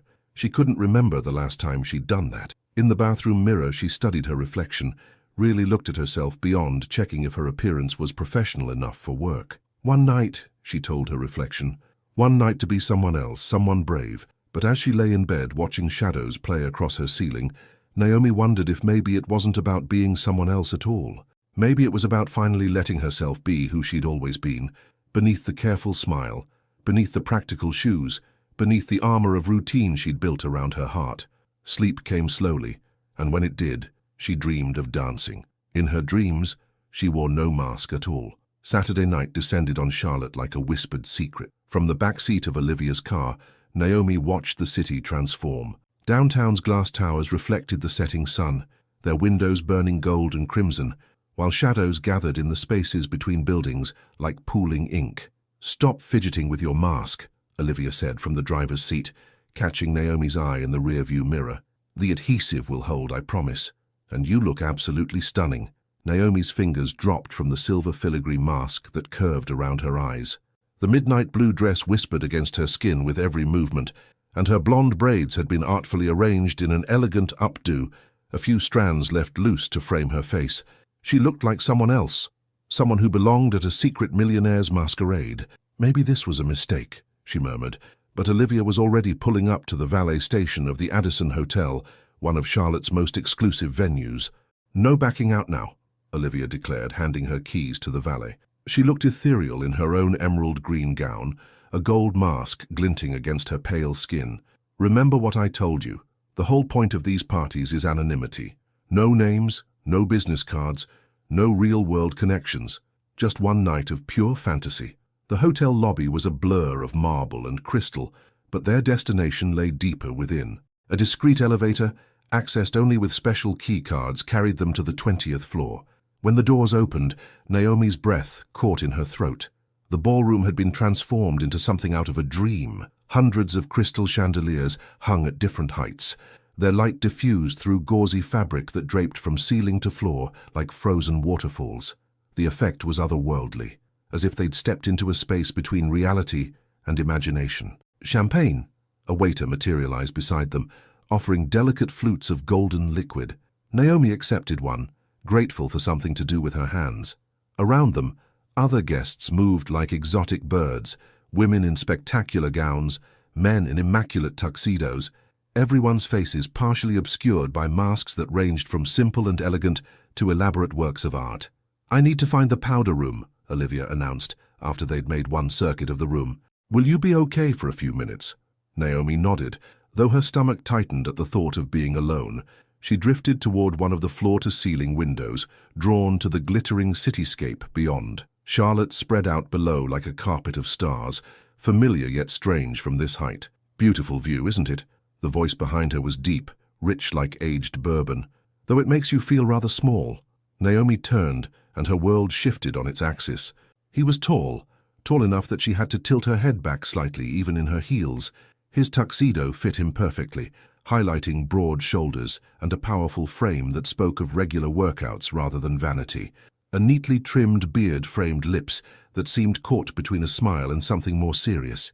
Above his simple black mask, his eyes were startlingly blue, the kind of blue that made you think of winter skies and uncharted depths. "I like feeling small sometimes," she found herself saying, surprising herself with her honesty. "It's a reminder that our problems aren't as big as they seem." Something flickered in those blue eyes. Interest, perhaps, or recognition of a kindred spirit. "Most people here are trying their best to feel important. Is that why you're hiding by the windows?" His laugh was unexpected, warm and genuine, with a hint of surprise as if he didn't do it often. "Caught me. I'm not particularly good at—" He gestured at the glittering crowd. "All this. Neither am I," Naomi admitted, turning back to the window. "But maybe that's why masks were invented, to let us be something different, just for a little while." "And what are you being tonight?" The champagne must have been affecting her because she answered truthfully again. "Brave." He stepped closer, not touching her, but near enough that she could feel the heat radiating from his body. "Bravery implies fear. What are you afraid of?" "Everything." The word slipped out before she could stop it. "Nothing. I don't know anymore."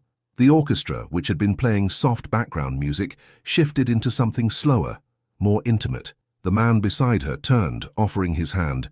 "Dance with me." Naomi hesitated for a fraction of a second before placing her hand in his. His fingers were warm, slightly calloused, not the soft hands she'd expected from someone at a millionaire's ball. He led her to the dance floor with the confidence of someone used to taking charge, but his touch remained gentle, almost reverent. When he drew her into his arms, it felt inevitable, like gravity, like tide pools filling with the rising ocean. One of his hands settled at her waist, the other clasping hers, and then they were moving together, as if they'd practiced for years. "You're a beautiful dancer," he murmured, guiding her through a turn that made her dress swirl around her legs. "My grandmother taught me," Naomi said, remembering Sunday afternoons in a small living room, counting steps to old records. She said everyone should know how to dance, even if they never go to balls. Wise woman. His thumb brushed across her knuckles, sending shivers down her spine. "Though I doubt she imagined you'd end up here. She always told me magic finds you when you least expect it."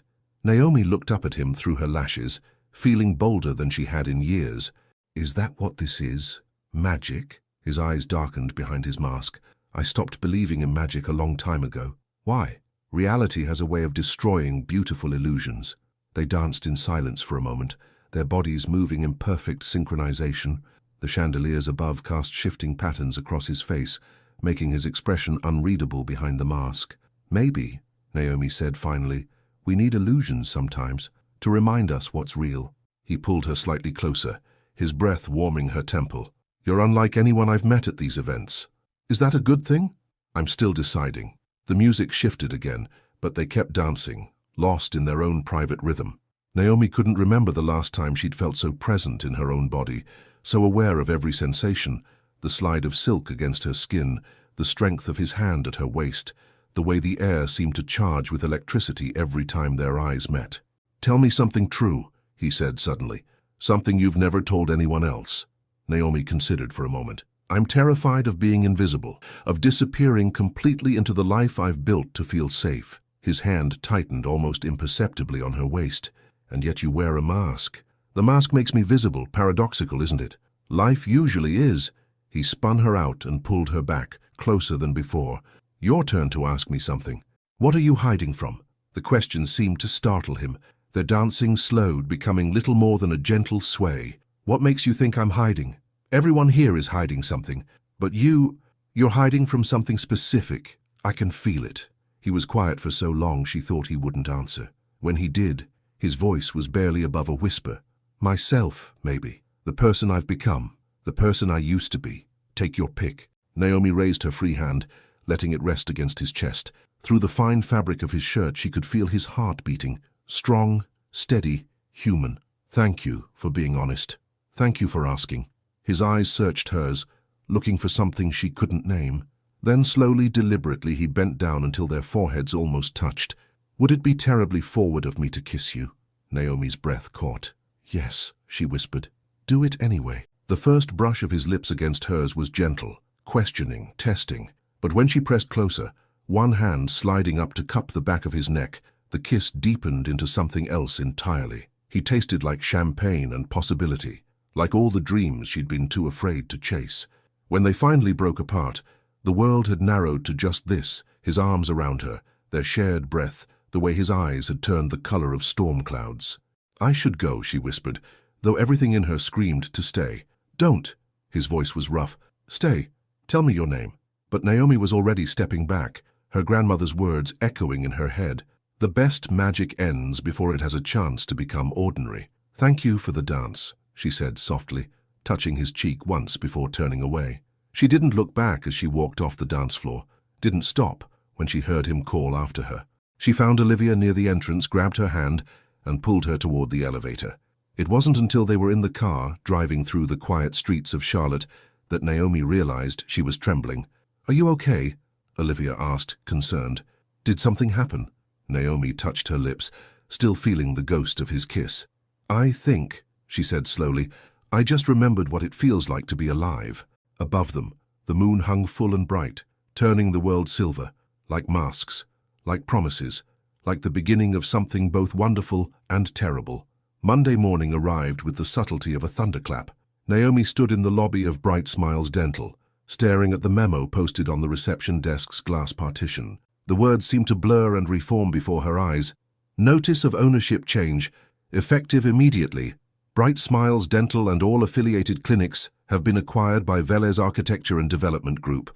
All staff meetings mandatory today at 9 a.m. "Did you hear?" Lindsay, one of the dental assistants, appeared beside her, practically vibrating with excitement. "They're moving us to the new medical complex downtown. The one with the glass dome. Everyone's keeping their jobs, but we're getting upgraded to luxury status." Naomi nodded mechanically, her fingers clutching her coffee cup too tightly. The weekend felt like a dream now. The mask, the dance, the kiss that had haunted her every waking moment since Saturday night. She'd spent Sunday alternating between replaying every second in her mind and telling herself to forget it all. At precisely 8:55 a.m., the staff gathered in the break room. Dr. Rodriguez stood at the front, looking both nervous and excited. Beside him was a tall woman in a sharp charcoal suit, her dark hair pulled back severely. "Good morning, everyone. This is Ms. Diane Walsh, Chief Operations Officer for Velez Architecture and Development Group." Ms. Walsh stepped forward, her heels clicking against the linoleum. "Thank you, Doctor. As you've all learned, Bright Smiles Dental is now part of the Velez Group's expanding medical division. We've been impressed with your practice's reputation for excellence, which is why you were chosen for our flagship location." She continued talking about transitions and opportunities, but Naomi's attention was caught by movement in the hallway. Through the break room's window, she saw a group of men in expensive suits walking toward the main entrance. "And now, Ms. Walsh's voice cut through Naomi's distraction. "I'd like to introduce you to our CEO, who has taken a personal interest in this acquisition." The break room door opened. Naomi's world stopped spinning. He walked in with the confidence of someone who owned not just the building, but the air inside it. The same broad shoulders she'd felt under her hands while dancing were now encased in a perfectly tailored grey suit. The same strong jaw she'd traced with her fingers bore the same neat beard, but without the mask, she could see every plane and angle of his face, handsome in a way that almost hurt to look at. "Good morning," he said, and Naomi felt her knees go weak. That voice, bourbon and thunder and secrets whispered in the dark. "I'm Mason Velez. Thank you all for being here today." His blue eyes swept the room, professional and distant. They passed over Naomi without a flicker of recognition, without the smallest hint that 2 nights ago, those same eyes had looked at her like she was magic. He didn't recognize her. The realization hit like a physical blow. Of course he didn't. She'd been wearing a mask. Her hair had been up. The lighting had been dim and romantic. Here, in fluorescent lighting, in her sensible work clothes, with her braids pulled back practically, she was invisible. Just another employee in a newly acquired business. Mason, Mr. Velez, continued speaking, his voice cool and controlled. "The transition will take approximately 6 weeks. During this time, we'll be gradually moving operations to the new location. Ms. Walsh will be your primary contact for any questions or concerns." Naomi forced herself to breathe normally, to keep her face neutral, but inside, she was crumbling. Every sweet word they'd exchanged, every charged moment, every emotion that had coursed through her when he'd kissed her, it had meant nothing to him. She was forgettable, just like before, just like always. The meeting continued, but Naomi heard it through a fog. She watched Mason's hands as he gestured, remembering how they'd felt on her waist. She studied his profile when he turned to reference the projected floor plans, remembering how he'd bent down to kiss her. "Miss Bennett?" "Ms." Walsh's sharp voice snapped her back to reality. "As head receptionist, you'll be coordinating much of the logistical transition. Please stay after the meeting for additional instructions." Naomi managed a professional, "Yes, ma'am," while her heart thundered in her chest. Stay? With him in the room? But she had no choice. As the rest of the staff filed out, discussing the news in excited whispers, Naomi gathered her notebook and pen with trembling fingers. She approached Ms. Walsh's temporary desk, hyper-aware of Mason's presence by the window, his back to the room as he spoke quietly into his phone. "Miss Bennett, your role will be crucial in the coming weeks," Ms. Walsh began, pulling out a thick folder. "You'll be managing the patient database migration, coordinating appointment transfers, and helping establish our new booking protocols." "I understand," Naomi said, proud of how steady her voice remained. She could feel Mason behind her, could smell his cologne, the same scent that had clung to her dress after their dance. "Mr. Velez has specifically requested that you also assist with the interior design transition team," Ms. Walsh continued. "I understand you have some background in that area." Naomi froze.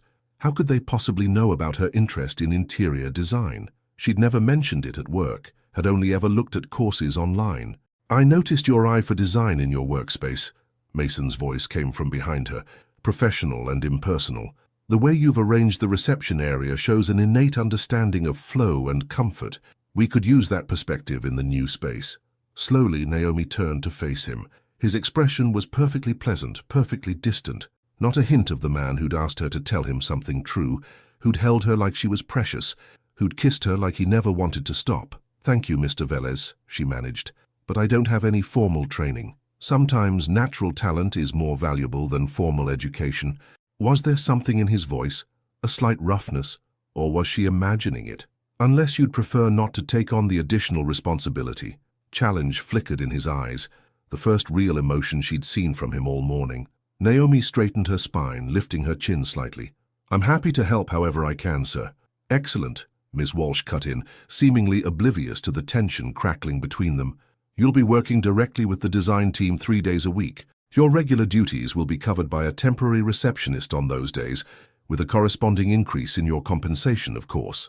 The meeting continued for another 20 minutes, during which Naomi learned about new software systems, security protocols, and scheduling requirements.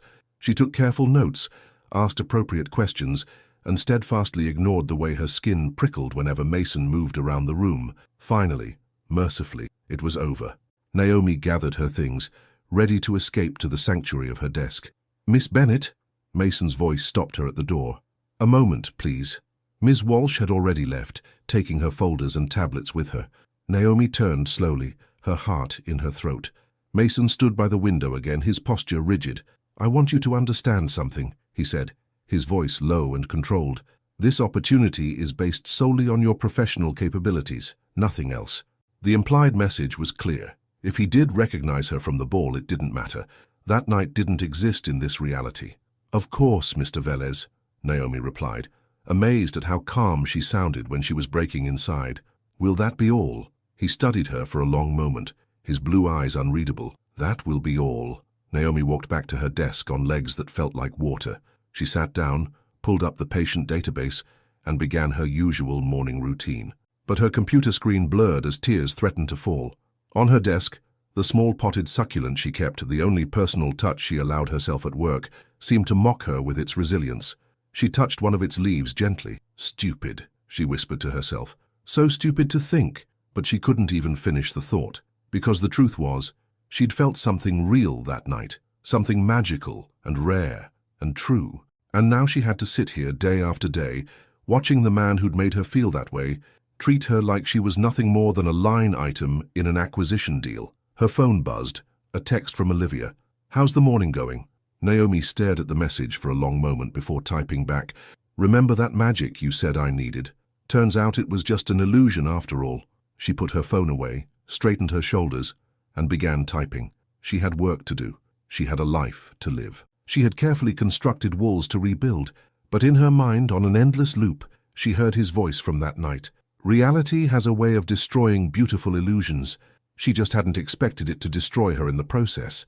2 weeks into the renovation project, Naomi stood in the empty shell of what would become the new Bright Smiles flagship clinic. Morning light streamed through the massive glass dome above, casting intricate shadows across the bare concrete floors. She'd started coming in early, before the construction crews arrived, to think in the quiet. Her notebook was open on a makeshift table, pages filled with careful sketches and notes. Despite everything, she couldn't help losing herself in the work. Design came to her naturally, like breathing, like dancing. "You're here early." Naomi didn't need to turn to know it was Mason. His presence filled any room he entered, like a shift in atmospheric pressure. She'd learned to sense him coming, to armor herself before their interactions. "Good morning, Mr. Velez," she said, keeping her voice professionally neutral. "I wanted to review the lighting placement before the contractors arrive." He moved to stand beside her, close enough that she could smell his cologne, but careful to maintain what he probably thought was appropriate professional distance. These past 2 weeks had been an exercise in careful distances. "Show me what you're thinking," he said, and something in his tone made her finally look at him. He'd clearly come straight from the gym, wearing running shoes and expensive workout clothes instead of his usual suits, his short hair slightly damp. The casual attire somehow made him more intimidating, more real, more like the man from the masquerade. Naomi forced her attention back to her sketches. "The original plans called for standard recessed lighting throughout, but I think we're missing an opportunity. This space has incredible natural light during the day. We should complement that instead of competing with it."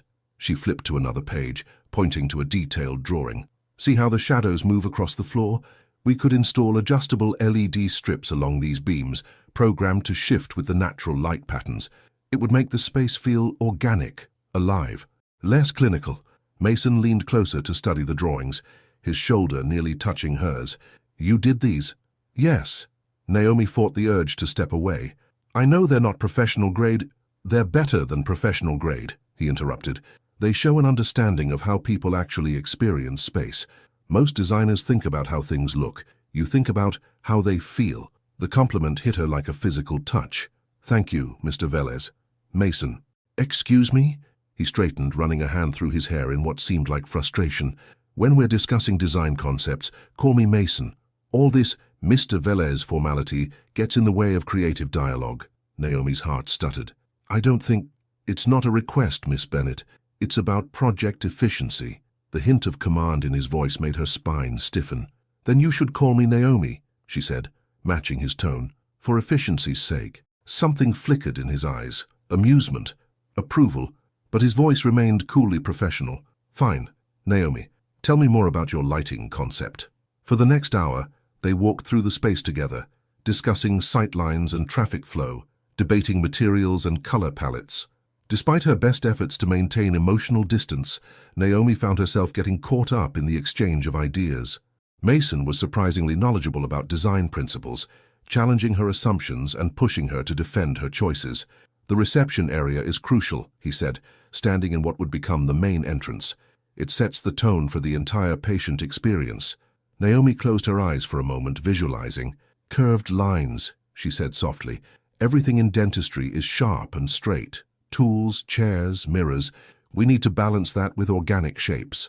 Make people feel held, not cornered." When she opened her eyes, Mason was watching her with an intensity that made her breath catch. For a moment, he looked exactly like he had at the ball, like he was seeing straight through to her soul. Then his phone buzzed, shattering the moment. He checked the message, his expression closing off. "The contractors will be here in 10 minutes. We should wrap this up." "Of course." Naomi began gathering her sketches, but his hand on her wrist stopped her. "Leave them," he said. "I want to show these to the design team." His fingers were warm against her skin, and for a heartbeat neither of them moved. Then Naomi gently pulled away. "As you wish, Mr. Vey. Mason." She headed for the exit, but his voice stopped her. "Why didn't you ever pursue design professionally?" The question caught her off guard. She turned back slowly, finding him still standing by her makeshift workspace, looking somehow vulnerable in his casual clothes. "Life got in the way," she said finally. "Sometimes we have to choose between what we want and what we need. And which is this?" He gestured at the space around them. "Want or need? I don't know anymore." The honesty surprised them both. Before he could respond, voices echoed from the corridor, the construction crew arriving for the day. Naomi seized the escape opportunity. "I should get to the clinic. The temporary reception system still has some bugs to work out." She fled before he could stop her, taking the stairs instead of waiting for the elevator. In the stairwell, she pressed her forehead against the cool concrete wall, trying to steady her breathing. This wasn't supposed to happen. She wasn't supposed to feel this pull toward him, this dangerous attraction that went beyond physical desire. She wasn't supposed to see glimpses of the man from the ball in her stern, distant boss. She wasn't supposed to want more. Her phone chimed. A message from Ms. Walsh. "Mr. Velez requests your participation in this afternoon's design team meeting. 2 p.m. Main conference room." Naomi stared at the message until the words blurred. Another 3 hours in his presence. Another 3 hours of pretending she didn't remember how his lips felt against hers, how his hands had held her like she was precious, how his voice had softened when she'd told him her fears. "Professional distance," she whispered to herself. "Just maintain professional distance." But as she walked to the clinic, her wrist still tingling from his touch, she wondered if there was enough distance in the world to make her forget what it felt like to dance with him in the dark. At her desk, she found a new addition, a sleek leather portfolio filled with professional-grade design materials. The note attached simply read, "For your sketches, M." Naomi traced the elegant embossing on the cover, her throat tight. It was exactly what she would have chosen for herself if she'd ever allowed herself such an indulgence. How had he known? She should return it. It was too personal, too thoughtful, too much like something a friend would give, or a lover. Instead, she carefully transferred her drawings into the portfolio, smoothing each page with trembling fingers. And if a tear fell on the pristine leather, well, that was between her and the morning shadows that still danced across her desk, reminiscent of another dance, in another place, with another version of the man who now held her professional future in his hands. The design team meeting had run late, and now darkness was falling over Charlotte. Naomi stood at the floor-to-ceiling windows of the conference room, watching lights flicker on across the city skyline. Behind her, she could hear Mason discussing final details with the lead architect, their voices a low murmur in the emptying space. Her new portfolio lay open on the conference table, her designs now the centerpiece of the renovation project. Throughout the meeting, she'd watched her simple sketches transform into professional renderings, her vision taking shape in ways she'd never dared to dream possible. "Miss Bennett?" Ms. Walsh's crisp voice cut through her thoughts. "A word before you leave?" Naomi turned, finding the COO's expression unusually serious. Behind her, Mason had gone still, his conversation with the architect suddenly halted. "Of course," Naomi replied, gathering her things. "Actually," Ms. Walsh glanced at Mason, some unspoken communication passing between them, "let's use Mr. Velez's office. He has another engagement." Mason's jaw tightened almost imperceptibly, but he nodded. "Take all the time you need." He left without looking at Naomi, his steps just a fraction too quick to be casual. Ms. Walsh led the way to Mason's corner office, a stunning space with wraparound windows and minimalist decor. She gestured for Naomi to sit in one of the sleek leather chairs facing the desk. "Your work today was impressive," Ms. Walsh began, remaining standing. "Very impressive, which is why I need to ask you something directly. Have you ever met Mr. Velez before the acquisition?" Naomi's heart stopped. I said, "Why do you ask?" "Because I've worked with Mason Velez for 7 years, and I've never seen him champion an employee's ideas the way he championed yours today." Ms. Walsh's dark eyes were sharp, assessing. "He doesn't typically take such personal interest in project details." "We've never met before," Naomi said carefully. Technically, it wasn't a lie. She'd never met Mason Velez before. She'd met a stranger in a mask who'd made her feel alive.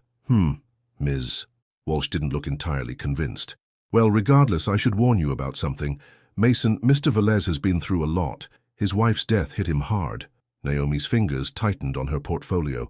"I don't understand what this has to do with—" "He's not the same man he was 5 years ago," Ms. Walsh continued as if Naomi hadn't spoken.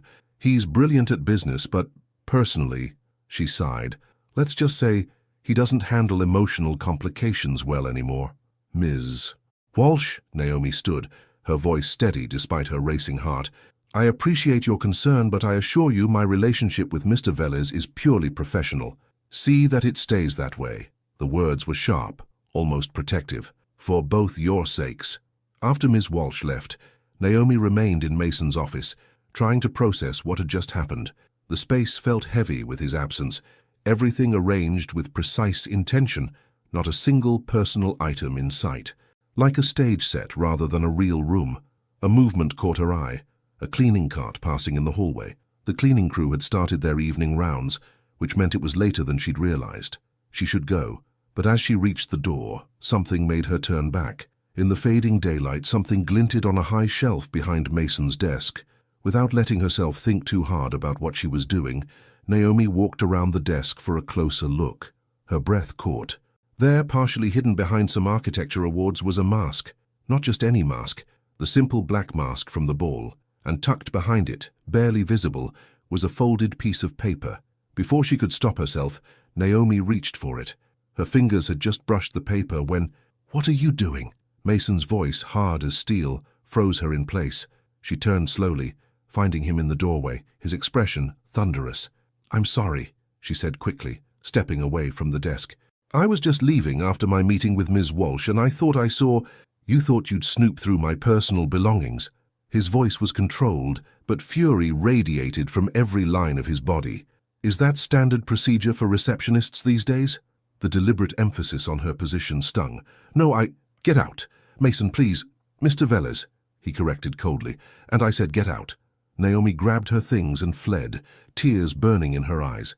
She made it to the elevator before the first sob escaped, muffling the sound with her hand. The portfolio he'd given her felt like it was burning against her chest. She was so upset she almost missed it, the sound of something being thrown against a wall, followed by what might have been a cry of frustration, echoing down the empty hallway from Mason's office. The elevator doors closed, taking her away from the evidence of his anger, his pain, and whatever secret that folded paper might have revealed. The next morning, Naomi arrived early as usual, but something was different. The construction crew was already there, and Ms. Walsh was waiting at her desk. "There's been a change of plans," the COO announced without preamble. "You'll be working with the secondary design team from now on. They'll be based at the downtown office." Naomi's stomach dropped. "I don't understand. Yesterday—" "Mr. Velez feels your talents would be better utilized in a different capacity." Ms. Walsh's tone left no room for discussion. "The temporary receptionist will take over your regular duties effective immediately. Report to the downtown office at 9. As if summoned by his name, Mason appeared from the stairwell. He walked past without acknowledging either of them, his face set in lines of granite. But just before he turned the corner, Naomi saw something that made her heart stop. His hand was bandaged, as if he'd punched a wall. The realization hit her like a physical blow. He wasn't angry at her. Not really. He was angry at himself. But why? The answer came in a flash of memory. Reality has a way of destroying beautiful illusions. He did recognize her. He had all along, and for some reason, that recognition terrified him more than anything else. Naomi spent the rest of the day in a fog, going through the motions with the downtown design team. They were professional, competent, and completely uninterested in her ideas about organic flow and emotional resonance. Everything was numbers and efficiency and cost analysis. That evening she sat in her apartment, staring at the portfolio he'd given her. Inside, her drawings looked small and naive compared to the technical renderings the downtown team had shown her, but they were real. They were hers. They represented something true.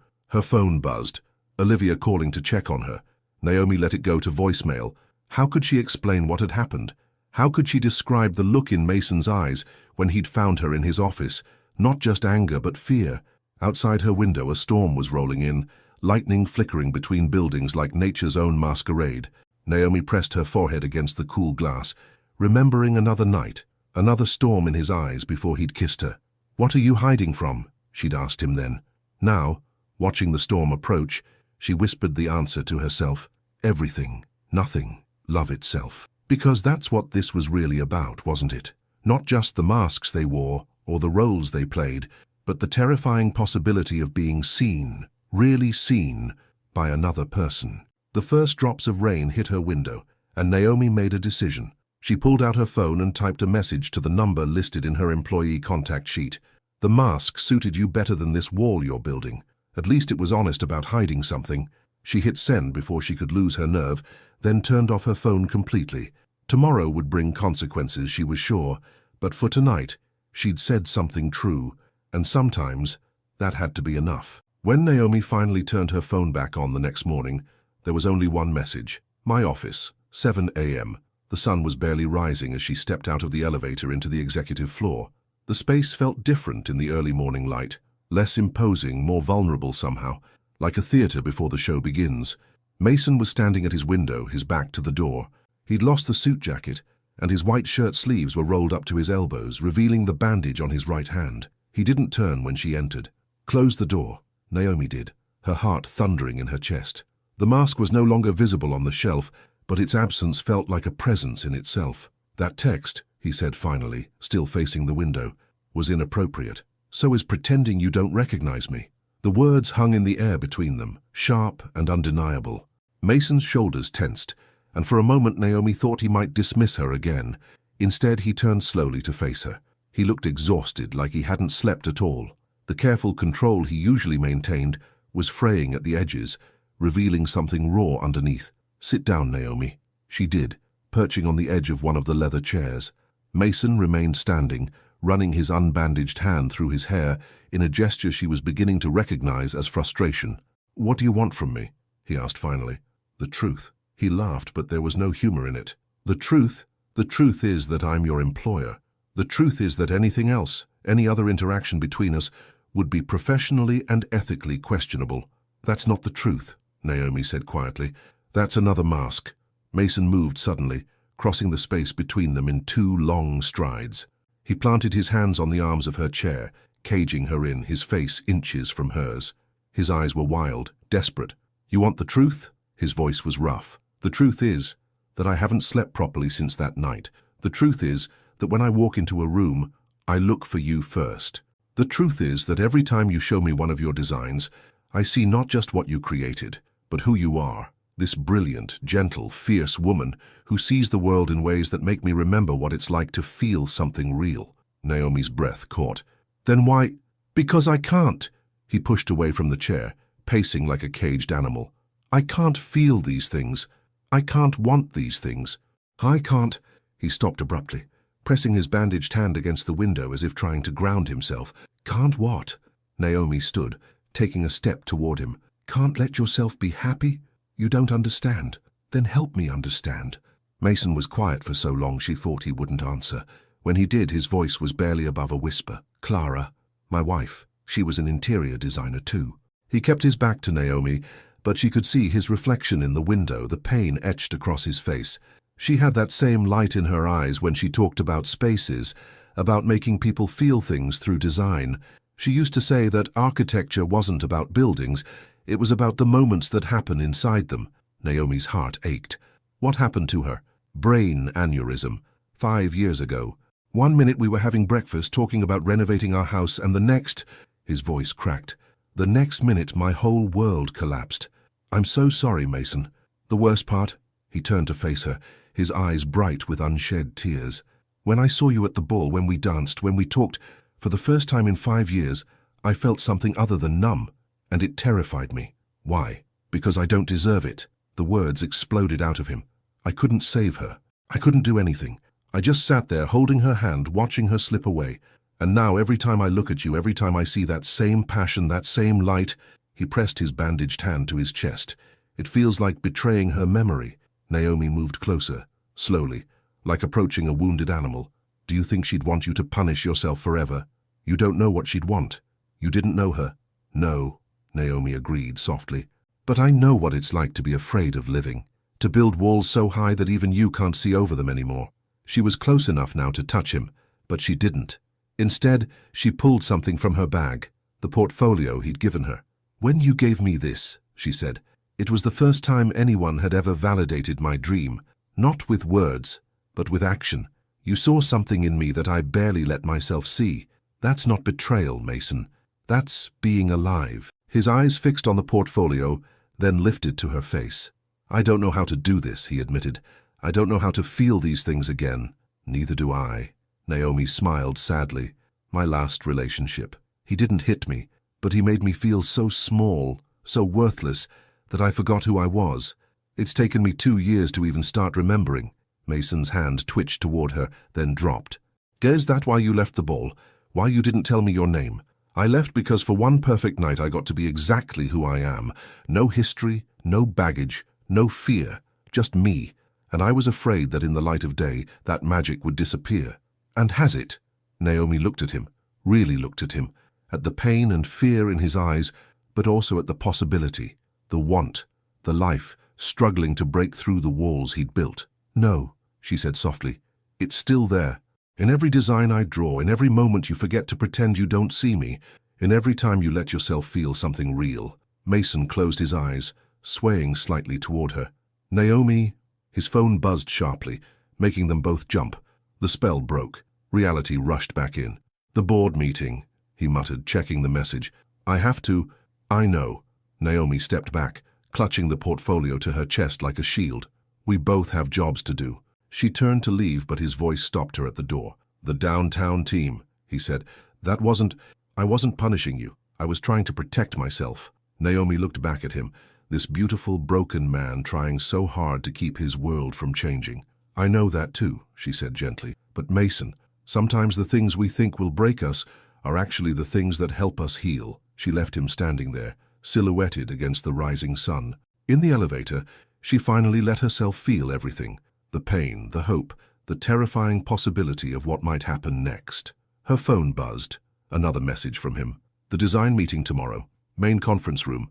9 a.m. Come back to the primary team, please. Naomi pressed her fingers to her lips, tasting salt. Sometimes healing started with the smallest steps. Sometimes love began with simply being brave enough to try. She typed back one word. Yes. The next 2 weeks passed in a delicate dance of unspoken rules and careful distances. During design meetings, Mason and Naomi maintained professional composure, but something had shifted. Everyone could feel it, the electric current that ran between them whenever their eyes met, the way the air seemed to change when they occupied the same space. It was a rainy Thursday afternoon when everything began to unravel. Naomi stood in the nearly completed reception area of the new clinic, running her hand along the curved wall she'd designed. The construction crew had executed her vision perfectly, organic shapes flowing into each other, creating a space that felt both modern and nurturing. It's beautiful. She turned to find Mason in the doorway, his suit jacket dark with rain. He looked tired, but somehow lighter than he had in weeks, as if their conversation in his office had loosened something inside him. Thank you, she said softly, for trusting my vision. He moved closer, his shoes leaving wet prints on the new flooring. I trust more than your vision. The words hung between them, heavy with meaning. Naomi's heart raced as he stopped beside her, close enough that she could smell rain and coffee on him. Mason, I know, he cut her off gently. I know all the reasons why this is complicated, but I can't stop thinking about something you said. What? That sometimes the things we think will break us are actually the things that help us heal. He turned to face her fully. I've been seeing a therapist since our talk. The admission clearly cost him something to make. Naomi resisted the urge to reach for him. That's good. She says I've been using Clara's memory as an excuse to stop living. His voice was rough, That I've been hiding behind my grief instead of honoring who she was, someone who loved life, who believed in second chances.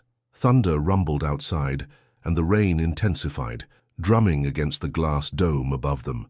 The sound created a cocoon of privacy around them, making the vast space feel intimate.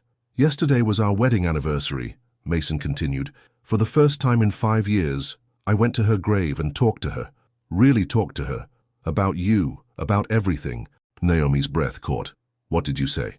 "I told her I was scared, terrified actually, not just of feeling something again, but of feeling something this strong." His blue eyes met hers, intense and vulnerable. "Because what I feel when I'm with you, it's not just attraction or connection, it's like waking up, like coming back to life. Mason, we can't—" "I know." He ran a hand through his damp hair. "Trust me, I know every professional and ethical reason why this is impossible. But I also know that watching you work, seeing how you pour your heart into every detail, how you fight to make your dreams real despite everything, it makes me want to be brave again." Before Naomi could respond, voices echoed from the corridor, the afternoon inspection team arriving. They jumped apart like guilty teenagers, and Mason quickly adopted his professional mask. "Excellent work on the reception area, Miss Bennett," he said loudly, as Ms. Walsh and 2 inspectors entered. "The execution meets all specifications." Naomi played along, nodding professionally. "Thank you, Mr. Velez. Shall we show the team the treatment rooms?" The rest of the afternoon was a blur of technical discussions and final approvals, but Naomi couldn't focus. Her mind kept returning to Mason's words, to the raw honesty in his voice when he talked about waking up. Later, as she packed up her things to leave, she found a note slipped into her portfolio. "Dinner tonight, not as your boss, not as the man from the ball, just as myself, if you're willing. M." Below was an address, not a restaurant, but what appeared to be a residential location. Naomi stared at the note until the letters blurred. This was the moment, she realized, the point where she had to decide if she was brave enough to step off the careful path she'd built for herself. Her phone buzzed, Olivia calling. This time she answered. "I need advice," she said without preamble. "Finally," Olivia exclaimed. "I've been waiting for you to talk about whatever's been going on. You've been different lately, more alive." Naomi closed her eyes. What if the thing that makes you feel alive is also the thing that could destroy everything you've worked for? "Oh, honey," Olivia's voice softened, "the things worth having usually come with risks. The question is, which would you regret more? Taking the chance or always wondering what might have happened if you had?" After hanging up, Naomi sat at her desk for a long time, watching the rain paint patterns on the windows. She thought about the man she'd danced with at the ball, how free she'd felt in his arms. She thought about Mason in his office, raw with grief and fear, but still reaching out. She thought about herself 2 years ago, putting herself back together piece by piece after someone had tried to convince her she was nothing. Finally, she pulled out her phone and typed, "What time?" His response came immediately. 7:30. "I'll cook." Naomi gathered her things with trembling hands. She had just enough time to go home and change. But as she reached the elevator, Ms. Walsh stepped out, her expression grave. "Miss Bennett." "A word?" Naomi's stomach dropped. "Of course, Ms." Walsh led her to a small conference room and closed the door. "The board is concerned about the attention Mr. Velez has been showing your work. I don't understand. Several board members have suggested that your rapid advancement might appear inappropriate." Ms. Walsh's voice was carefully neutral. "They're considering transferring you to our Seattle office, with a significant promotion, of course." The words hit Naomi like physical blows. Seattle, thousands of miles away. A golden cage disguised as an opportunity. "This isn't about my work at all, is it?" she asked quietly. Ms. Walsh sighed. "Mason Velez is more than our CEO. He's the face of this company, the driving force behind our success. His personal life, his decisions, they affect stockholder confidence, client relationships, everything. And me? What about my decisions? You're talented, Naomi. Genuinely talented. Don't throw away a real opportunity for something that can't last." Naomi stood, her legs surprisingly steady. "Thank you for your concern, Ms. Walsh. I'll need time to consider the offer." "Don't take too long. The board meets on Monday." Outside, the rain had finally stopped. Naomi sat in her car, staring at Mason's address on her phone. Everything she'd worked for, everything she'd built, it all hung in the balance. Her finger hovered over the message thread. She could cancel, step back, take the safe path to Seattle. and a future that looked good on paper. Instead, she started her car, because sometimes the biggest risks weren't about what you might lose, but about what you'd never find if you didn't try. As she drove through the darkening city, Naomi thought about masks, the ones we wear to protect ourselves, the ones others try to force upon us, and the terrifying courage it takes to finally let them fall. The note in her portfolio seemed to burn against her heart. Not as your boss, not as the man from the ball, just as myself. Maybe, she thought, it was time for both of them to stop hiding. Mason's house wasn't what Naomi expected. Instead of the sleek downtown penthouse she'd imagined, she found herself driving into a quiet neighborhood of historic homes, where massive oak trees lined the streets. His place was a restored Victorian, all dark wood and leaded glass windows glowing warmly against the twilight sky. She sat in her car for a long moment, watching shadows move behind the front windows. Somewhere inside, Mason was waiting. Not her boss, not the mysterious man from the ball, just himself, whoever that turned out to be. Before she could lose her nerve, Naomi grabbed the bottle of wine she'd brought and walked up the path. The porch steps creaked under her feet, and she noticed small imperfections in the paint, traces of ongoing restoration work. This wasn't a showpiece home. It was a work in progress. Her knock echoed in the evening quiet. Footsteps approached, and then the door opened. Mason stood there in dark jeans and a charcoal sweater, looking somehow younger without his usual corporate armor. His feet were bare on the hardwood floors, and something about that detail made Naomi's heart flutter. "You came," he said softly, as if he hadn't quite believed she would. "I came." She held out the wine bottle like a shield. "I hope Red is okay." He took the bottle, his fingers brushing hers. "Perfect. Come in." The interior was a surprise, warm and lived in, with a mixture of modern furniture and restored antiques. Books were everywhere, stacked on coffee tables and filling built-in shelves. The air smelled of garlic and herbs, and something else that made her stomach growl. "Homemade pasta," Mason explained, leading her through to the kitchen. "My grandmother's recipe. It's one of the few things I can cook well." The kitchen was huge and clearly renovated, but not in the stark professional style she'd expected. Instead, it felt like a home kitchen, copper pots hanging from a rack, fresh herbs growing in window boxes, a well-used wooden cutting board on the island. "You cook often?" Naomi asked, accepting the glass of wine he poured her. "More lately." He moved to check something simmering on the stove. "My therapist suggested finding ways to connect with happy memories instead of just avoiding everything that hurts. And cooking is a happy memory. Sundays at my grandmother's house, all the cousins helping in the kitchen, flour everywhere, my grandfather sneaking tastes when he thought no one was looking." His voice was warm with remembrance. Clara loved those Sundays. She said it was where she learned that design wasn't just about how things looked, but about how they brought people together. He said Clara's name without flinching, Naomi noticed. Small steps forward. "Will you tell me about her?" she asked gently. Mason looked up from the pot he was stirring, surprise flickering across his face. "You want to know about her? She's part of who you are, and I want to know who you are. All of you." He was quiet for a moment, adding fresh basil to the sauce. She was radiant, not just beautiful, but alive in a way that made everyone around her feel more alive too. She could walk into a room and immediately see how to make it better, not just aesthetically, but emotionally. She used to say that every space tells a story. The question is whether it's the story people need to hear. "That's beautiful. She would have liked you," he said quietly. "Your design, they have that same understanding, that same heart."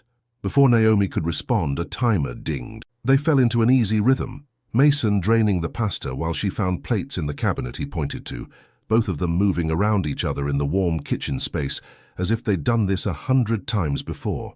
Over dinner at the kitchen island, the dining room still being renovated, he'd explained, they talked, really talked, about their families, their dreams, the paths that had led them here. Mason told her about growing up with a father who valued success over happiness, about building his company from scratch, about meeting Clara at a charity auction where they'd argued about the venue's terrible design. Naomi shared stories about her grandmother teaching her to dance, about the first room she'd ever decorated, her teenage bedroom, painted 3 different times before she got it right. She told him about her ex, about slowly losing herself in his criticism until she barely recognized her own reflection. "I'll never let anyone make me feel that small again," she said firmly, twirling pasta on her fork. "Good." Mason's voice was fierce. "You're extraordinary, Naomi. The way you see the world, the way you fight for your vision, while still being so gentle with everyone around you, it takes my breath away. Heat crept up her neck. Mason, I know. He set down his fork. I know there are 1,000 reasons why this is complicated. The board, they want to send me to Seattle. Naomi cut in. Ms. Walsh told me today. Mason went very still. What? A promotion, a transfer, a way to remove the complication. I'll stop them. His jaw clenched. No. Naomi reached across the island, touching his hand. That would only prove their point. Make it look like exactly what they fear it is. And what do they fear it is? A scandal, a liability, a CEO losing his objectivity over an employee. Mason turned his hand under hers, linking their fingers. Is that what this is? You tell me. He stood, still holding her hand, and walked around the island until he was standing in front of her. In the warm kitchen light, his eyes were the color of the ocean before a storm. What I feel for you, he said slowly, has nothing to do with your being an employee. It terrifies me exactly because it's real. Because you make me want things I thought I'd never want again. Because every time you walk into a room, my whole world shifts just a little, like it's realigning itself around your presence. Naomi's heart thundered in her chest. Mason, let me finish. His free hand came up to cup her cheek. I know the professional complications. I know the risks. But sitting here with you, talking about everything and nothing, watching you twirl pasta and laugh at my terrible jokes, this feels more real than anything has in 5 years. The board meets Monday, she whispered. Then we have decisions to make. His thumb brushed across her cheekbone. But right now, in this moment, I don't want to be CEO Mason Velez. I don't want to think about boards or transfers or complications. I just want to be the man who can't take his eyes off you. And who is that man? Instead of answering, he kissed her, not like at the ball, where passion had burned hot and fast. This kiss was slower, deeper, full of questions and answers and possibilities. His hands framed her face like she was precious, like she was something he'd been searching for without knowing it. When they finally broke apart, Naomi realized she was crying. Mason brushed the tears away with gentle fingers. Why the tears? Because I'm scared, she admitted. Not of you, or of us, but of losing everything I've worked for, of having to choose between my dreams and whatever this is becoming. I would never ask you to give up your dreams. His voice was fierce. You're too talented, too special. The world needs your vision, Naomi. Then what do we do? Mason pressed his forehead to hers. We find a way, together. No masks, no hiding. Just us, being brave enough to choose what's real. Outside, a car door slammed, breaking the moment. They stepped apart, both suddenly aware of how the world waited beyond these walls, with all its judgments and consequences. Stay, Mason said softly. Not for that. Just stay and talk. Help me remember what it feels like to share a space with someone who sees me, really sees me. Naomi looked at him, this powerful man made vulnerable by want, this grieving soul learning to live again, this person who somehow felt like home despite every reason why he shouldn't. Okay, she whispered. I'll stay. Because sometimes, she was learning, the bravest thing you can do is simply choose to be present in a moment, letting it be whatever it needs to be, even when you know mourning will bring complications and consequences and choices that can't be undone. They spent the rest of the evening on his back porch, watching fireflies dance in the garden while the moon rose over the oak trees. They talked about everything and nothing, their hands linked loosely between them, both aware that this quiet peace was temporary, but choosing to savor it anyway. Tomorrow would come with its demands. Monday loomed with its corporate threats. The world waited to judge them, but for now there was just this. Two people finding their way back to life, one shared moment at a time. Monday morning arrived with the weight of inevitability. Naomi sat in her car in the corporate parking garage, watching early sunlight paint golden stripes across her steering wheel. Her phone buzzed. Another message from Mason. Whatever happens in there, remember Thursday night. Remember what's real. They hadn't seen each other since that evening at his house, not because they didn't want to, but because they both knew what was coming. The board meeting was scheduled for 10 a.m., and Naomi had been invited to attend. The elevator ride to the executive floor felt like ascending to judgment. Ms. Walsh was waiting by the conference room, her expression carefully neutral. Miss Bennett. She gestured to a chair near the door. Please wait here. The board will call you in when they're ready. Through the glass walls, Naomi could see board members filing in. Men and women in expensive suits, carrying tablets and coffee cups, wearing expressions of mild concern or carefully masked interest. Mason sat at the head of the table, his face a mask of professional detachment, but she saw his hands, the way his fingers gripped his pen too tightly, the slight tremor when he reached for his water glass. At exactly 10 a.m., Ms. Walsh opened the door. "They're ready for you." Naomi stood, smoothing her dress, the midnight blue one from the masquerade ball. She'd chosen it deliberately, armor and reminder all in one. The boardroom fell silent as she entered. 12 pairs of eyes turned to study her, assess her, judge her. Mason's gaze remained fixed on his papers. "Miss Bennett," the board chairman, Mr. Richardson, smiled thinly. "Thank you for joining us. We understand you've been offered a position at our Seattle office." "Yes, sir." "And have you made a decision about this opportunity?" Naomi took a deep breath. "I have, sir. I'm declining the transfer." A murmur rippled through the room. Mason's head snapped up, his eyes meeting hers for the first time. "I see." Mr. Richardson's smile disappeared. "That's unfortunate." Ms. Walsh explained the circumstances? "If by circumstances you mean the board's concern about my professional relationship with Mr. Velez, then yes." Naomi's voice was steady. She explained everything. "Then you understand our position. Your rapid advancement, the personal attention to your designs, the unusual nature of your interactions." "What's unusual?" Naomi interrupted. "Is punishing someone for being good at their job." The room went very still. Even Mason looked shocked at her boldness. "I beg your pardon?" Mr. Richardson's voice had turned to ice. "My designs are being implemented because they work, because they understand how people interact with spaces, because they're bringing in client praise and positive press." Naomi pulled out her portfolio, the one Mason had given her, and placed it on the table. "Everything in here was earned through talent and hard work, not through whatever you're implying." "Miss Bennett," another board member cut in, "no one is questioning your talent, but the appearance of impropriety. Is that what this is about?" Mason's voice cracked through the room like thunder. "Appearances." "Mason," Mr. Richardson warned, "you agreed to remain neutral in this discussion." "No." Mason stood slowly, his hands flat on the table. "I agreed to let you handle this professionally, but there's nothing professional about forcing out a valuable employee because you're afraid of gossip." "This isn't about gossip," Ms. Walsh interjected. "This is about protecting the company's reputation, your reputation." "My reputation?" Mason laughed harshly. "My reputation as what? The grieving widower? The cold CEO, the man who stopped living 5 years ago?" "Mason, please," one of the older board members said softly. "We all understood when you needed time after Clara's death.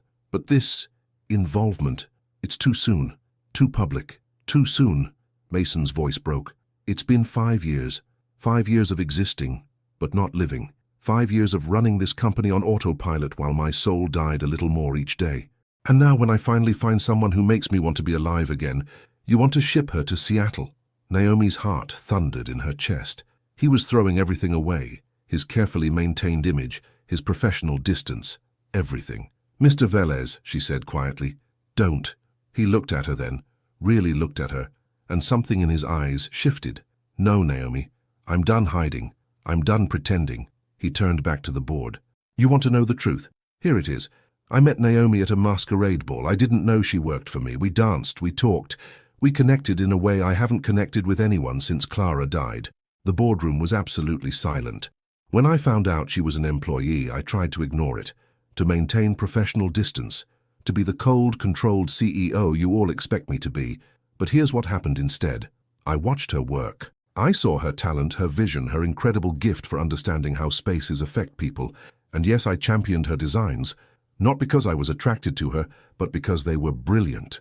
"Mason," Mr. Richardson started, but Mason cut him off. "I'm not finished. You all knew Clara. You knew how she lit up rooms, how she believed in the power of design to change lives. Naomi has that same gift, that same light. And instead of celebrating that talent, instead of recognizing what she could bring to this company, you want to bury her in Seattle because you're afraid of what people might think. It's not that simple," Ms. Walsh protested. "Actually, it is." Mason straightened to his full height. "Here's what's going to happen. Naomi stays in Charlotte. She takes over as head of interior design for all our medical facilities, reporting directly to the board, not to me, to avoid any conflict of interest. Her designs are already bringing in praise and new clients. You'd be fools to lose that asset. And what about personal complications? Mr. Richardson asked carefully. My personal life is my own. Mason's voice was steel. As long as it doesn't affect the company's performance or profitability, it's none of the board's concern. And if we disagree? One of the younger board members challenged. Mason smiled, but there was no warmth in it. Then I'll resign, immediately, and take my controlling shares with me. The threat hung in the air like smoke. Naomi watched the board members exchange glances, calculating the cost of losing their CEO against the risk of scandal. That won't be necessary, she said quietly. Every head turned to her. Mason's face went pale. Naomi, no, I quit. The words fell like stones in water, rippling through the silent room. Miss Bennet, Ms. Walsh started, but Naomi held up her hand. Not because I'm afraid of scandal, not because I've done anything wrong, but because I won't be the reason this company loses its heart. She looked directly at Mason. You built something incredible here, something that helps people, that creates spaces where lives can heal and change. I won't let my presence destroy that. Naomi, please. I've already been offered a position with Riverside Development. The words hit Mason like physical blows. They've seen my work on the clinic. They want me to head their new healthcare division. No complications, no scandal, just my talent speaking for itself. She turned back to the board. So you see, there's no need for drama, no need for resignations or transfers. I'll finish the clinic project as a consultant, then step away cleanly. Everyone saves face. The relief on the board members' faces was palpable. Everyone except Mason, who looked like his world was crumbling all over again. If that's all? Naomi picked up her portfolio, her movements precise and controlled despite her trembling hands. Miss Bennet, Mr. Richardson said quickly, perhaps we should discuss... No, her voice was firm. We shouldn't. Good day, everyone. Mr. Velez. She nodded once in Mason's direction, not trusting herself to meet his eyes, and walked out of the boardroom with her head high. She made it to the elevator before the first tear fell. As the doors closed, she heard Mason's voice, desperate, breaking, calling her name. But she didn't turn around. Sometimes love meant knowing when to let go, even if it shattered your heart in the process. Sometimes being brave meant walking away, even when every step felt like dying. Sometimes the truest thing you could do was say goodbye to the dream, so the dreamer could survive. 3 months later, Naomi stood in the completed Bright Smiles flagship clinic, watching the first sunset paint the glass dome in shades of gold and crimson. Tomorrow would be the grand opening, her last official day as a consultant, her final connection to everything that had happened here. The space had turned out exactly as she'd envisioned. Organic curves guided patients through the facility, while strategic lighting and natural elements created an atmosphere of calm and healing. It was the best work she'd ever done, and she hadn't seen Mason since the board meeting. Oh, she'd heard his voice in project meetings conducted via conference call, had seen his signature on approval documents, had felt his presence in the careful way everyone tiptoed around mentioning his name. But he'd honored her choice, staying away while she finished the project. Her phone buzzed, a text from her new boss at Riverside Development. Design Magazine wants to interview you about the clinic. Your call if you want to do it. Naomi smiled slightly. The past 3 months had been a whirlwind of new opportunities. Riverside had given her free rein to build their healthcare division from scratch, and her innovative designs were already attracting attention in the industry. She was doing what she loved, making her own name, standing on her own talents. So why did success taste like ashes in her mouth? I thought I'd find you here. Naomi's heart stopped. Slowly, she turned. Mason stood in the doorway, backlit by the sunset. He looked different, his beard slightly longer, his suit replaced by jeans and a simple button-down shirt. But his eyes were the same ocean blue that had haunted her dreams for months. The opening's tomorrow, she said, proud of how steady her voice remained. I was just doing a final walkthrough. I know. He stepped into the space, looking around with genuine appreciation. It's extraordinary, Naomi. Even better than your original designs. Thank you. She gripped her portfolio, still the one he'd given her, like a shield. Was there something you needed, Mr. Velez? Don't. His voice cracked. Don't call me that. Not here. Not now. Why are you here, Mason? He moved closer, his steps echoing in the empty clinic. I resigned as CEO this morning. Naomi's portfolio slipped from her fingers, hitting the floor with a soft thud. What? Why? Because 3 months ago, the bravest person I've ever met walked out of my life to protect everything I'd built, and it took me this long to realize that none of it matters without her. Mason, you can't. I can. I did. He ran a hand through his hair, that familiar gesture of frustration that made her heart ache. The board appointed Richards as interim CEO. I'm keeping my shares, my seat on the board, but stepping back from daily operations to focus on special projects. What kind of special projects? A smile tugged at his lips. Well, there's this brilliant designer I know who's doing revolutionary work in healthcare spaces. I was thinking of partnering with her company, creating a foundation that helps renovate outdated medical facilities in underserved communities. Naomi's breath caught. Mason, I've spent 5 years hiding behind Clara's memory and another 3 months hiding behind professional obligations. I'm done hiding. He closed the distance between them, close enough to touch but holding himself back. I love you, Naomi Bennett. I love your gentle heart and your fierce spirit. I love how you see the beauty in broken things and know how to make them whole again. I love... She kissed him. It wasn't gentle or hesitant.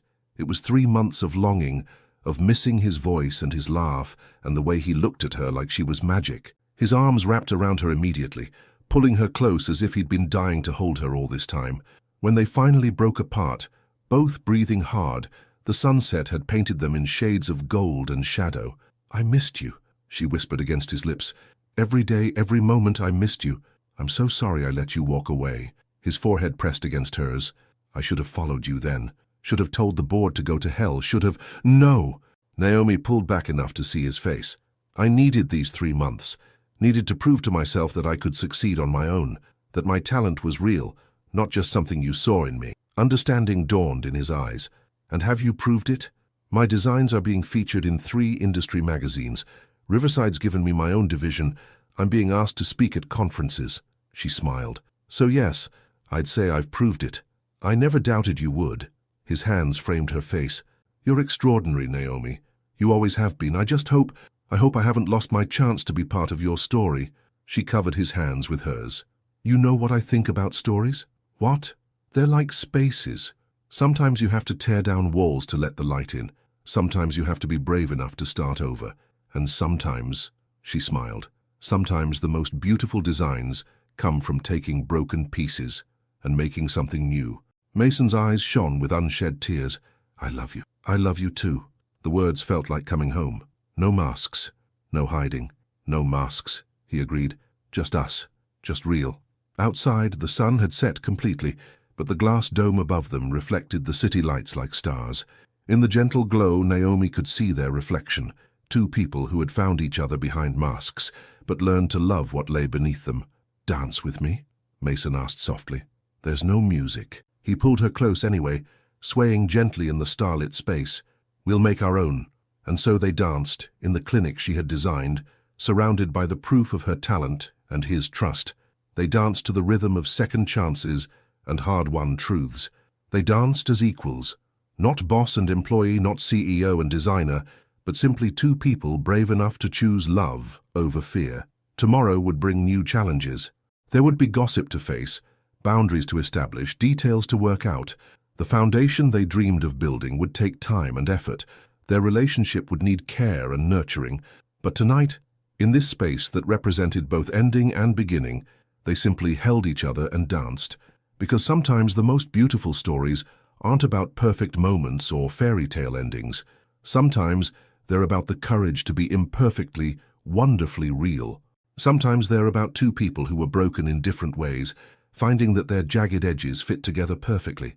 And sometimes, just sometimes, they're about what happens after the masks come off, when we're brave enough to let ourselves be seen, be known, be loved, not for who we pretend to be, but for who we truly are. 1 year later, the annual Charlotte Architectural Design Awards were in full swing. The city's historic Belmont Hotel transformed into a glittering celebration of innovation and creativity. In the grand ballroom, beneath crystal chandeliers that cast dancing lights across the crowd, Naomi stood at the podium, her midnight blue gown shimmering as she addressed the audience. The Bennett Velez Foundation's first year has exceeded all our expectations, she said, her voice strong and clear. Together with Riverside Development and Velez Architecture, we've completed renovations on 5 community health centers, bringing modern healing spaces to communities that needed them most. From his seat at the front table, Mason watched her with undisguised pride. The past year had changed them both.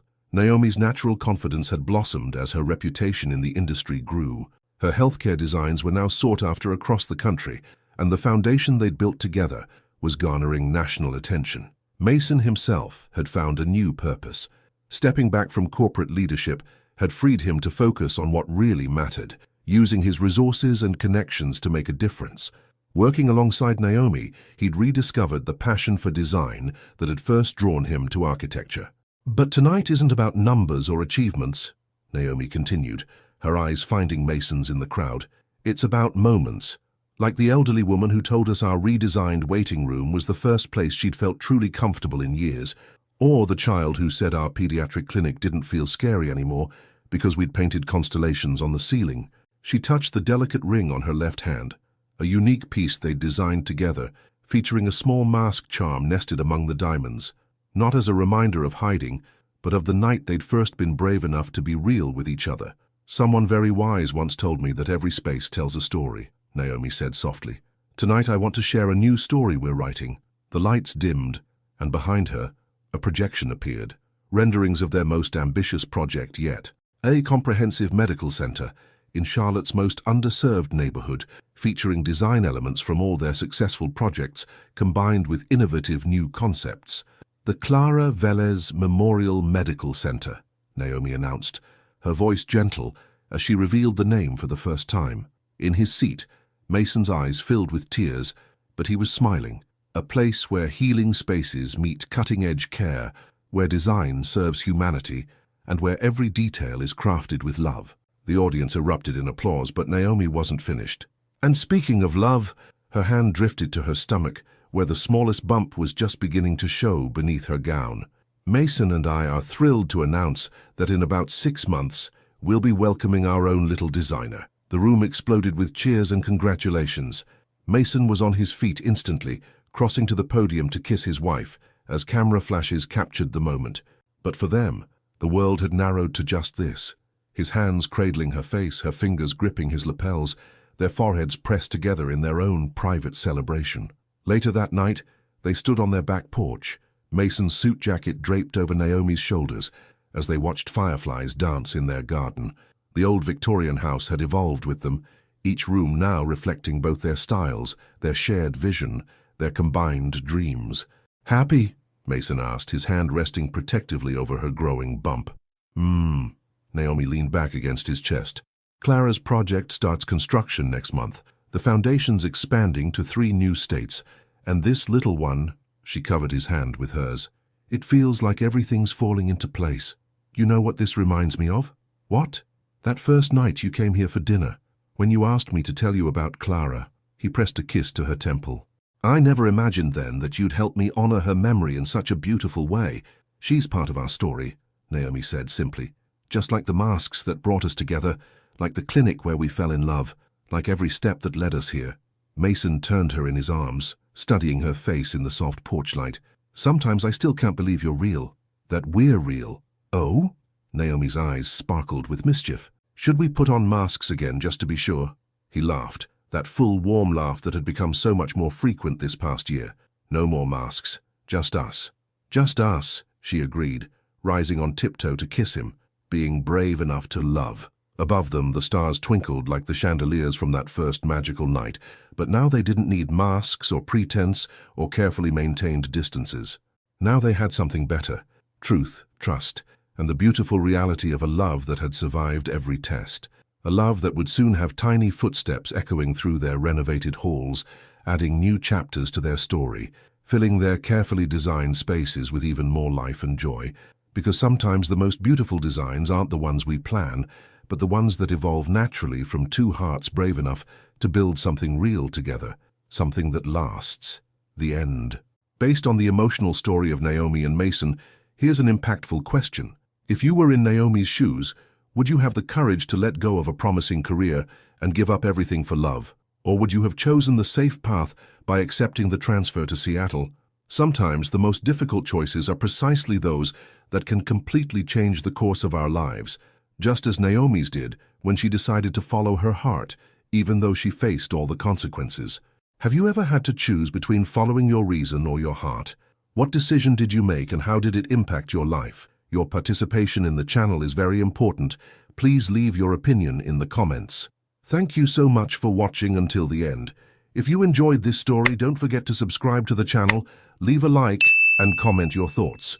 Your participation is very important to us. See you next time.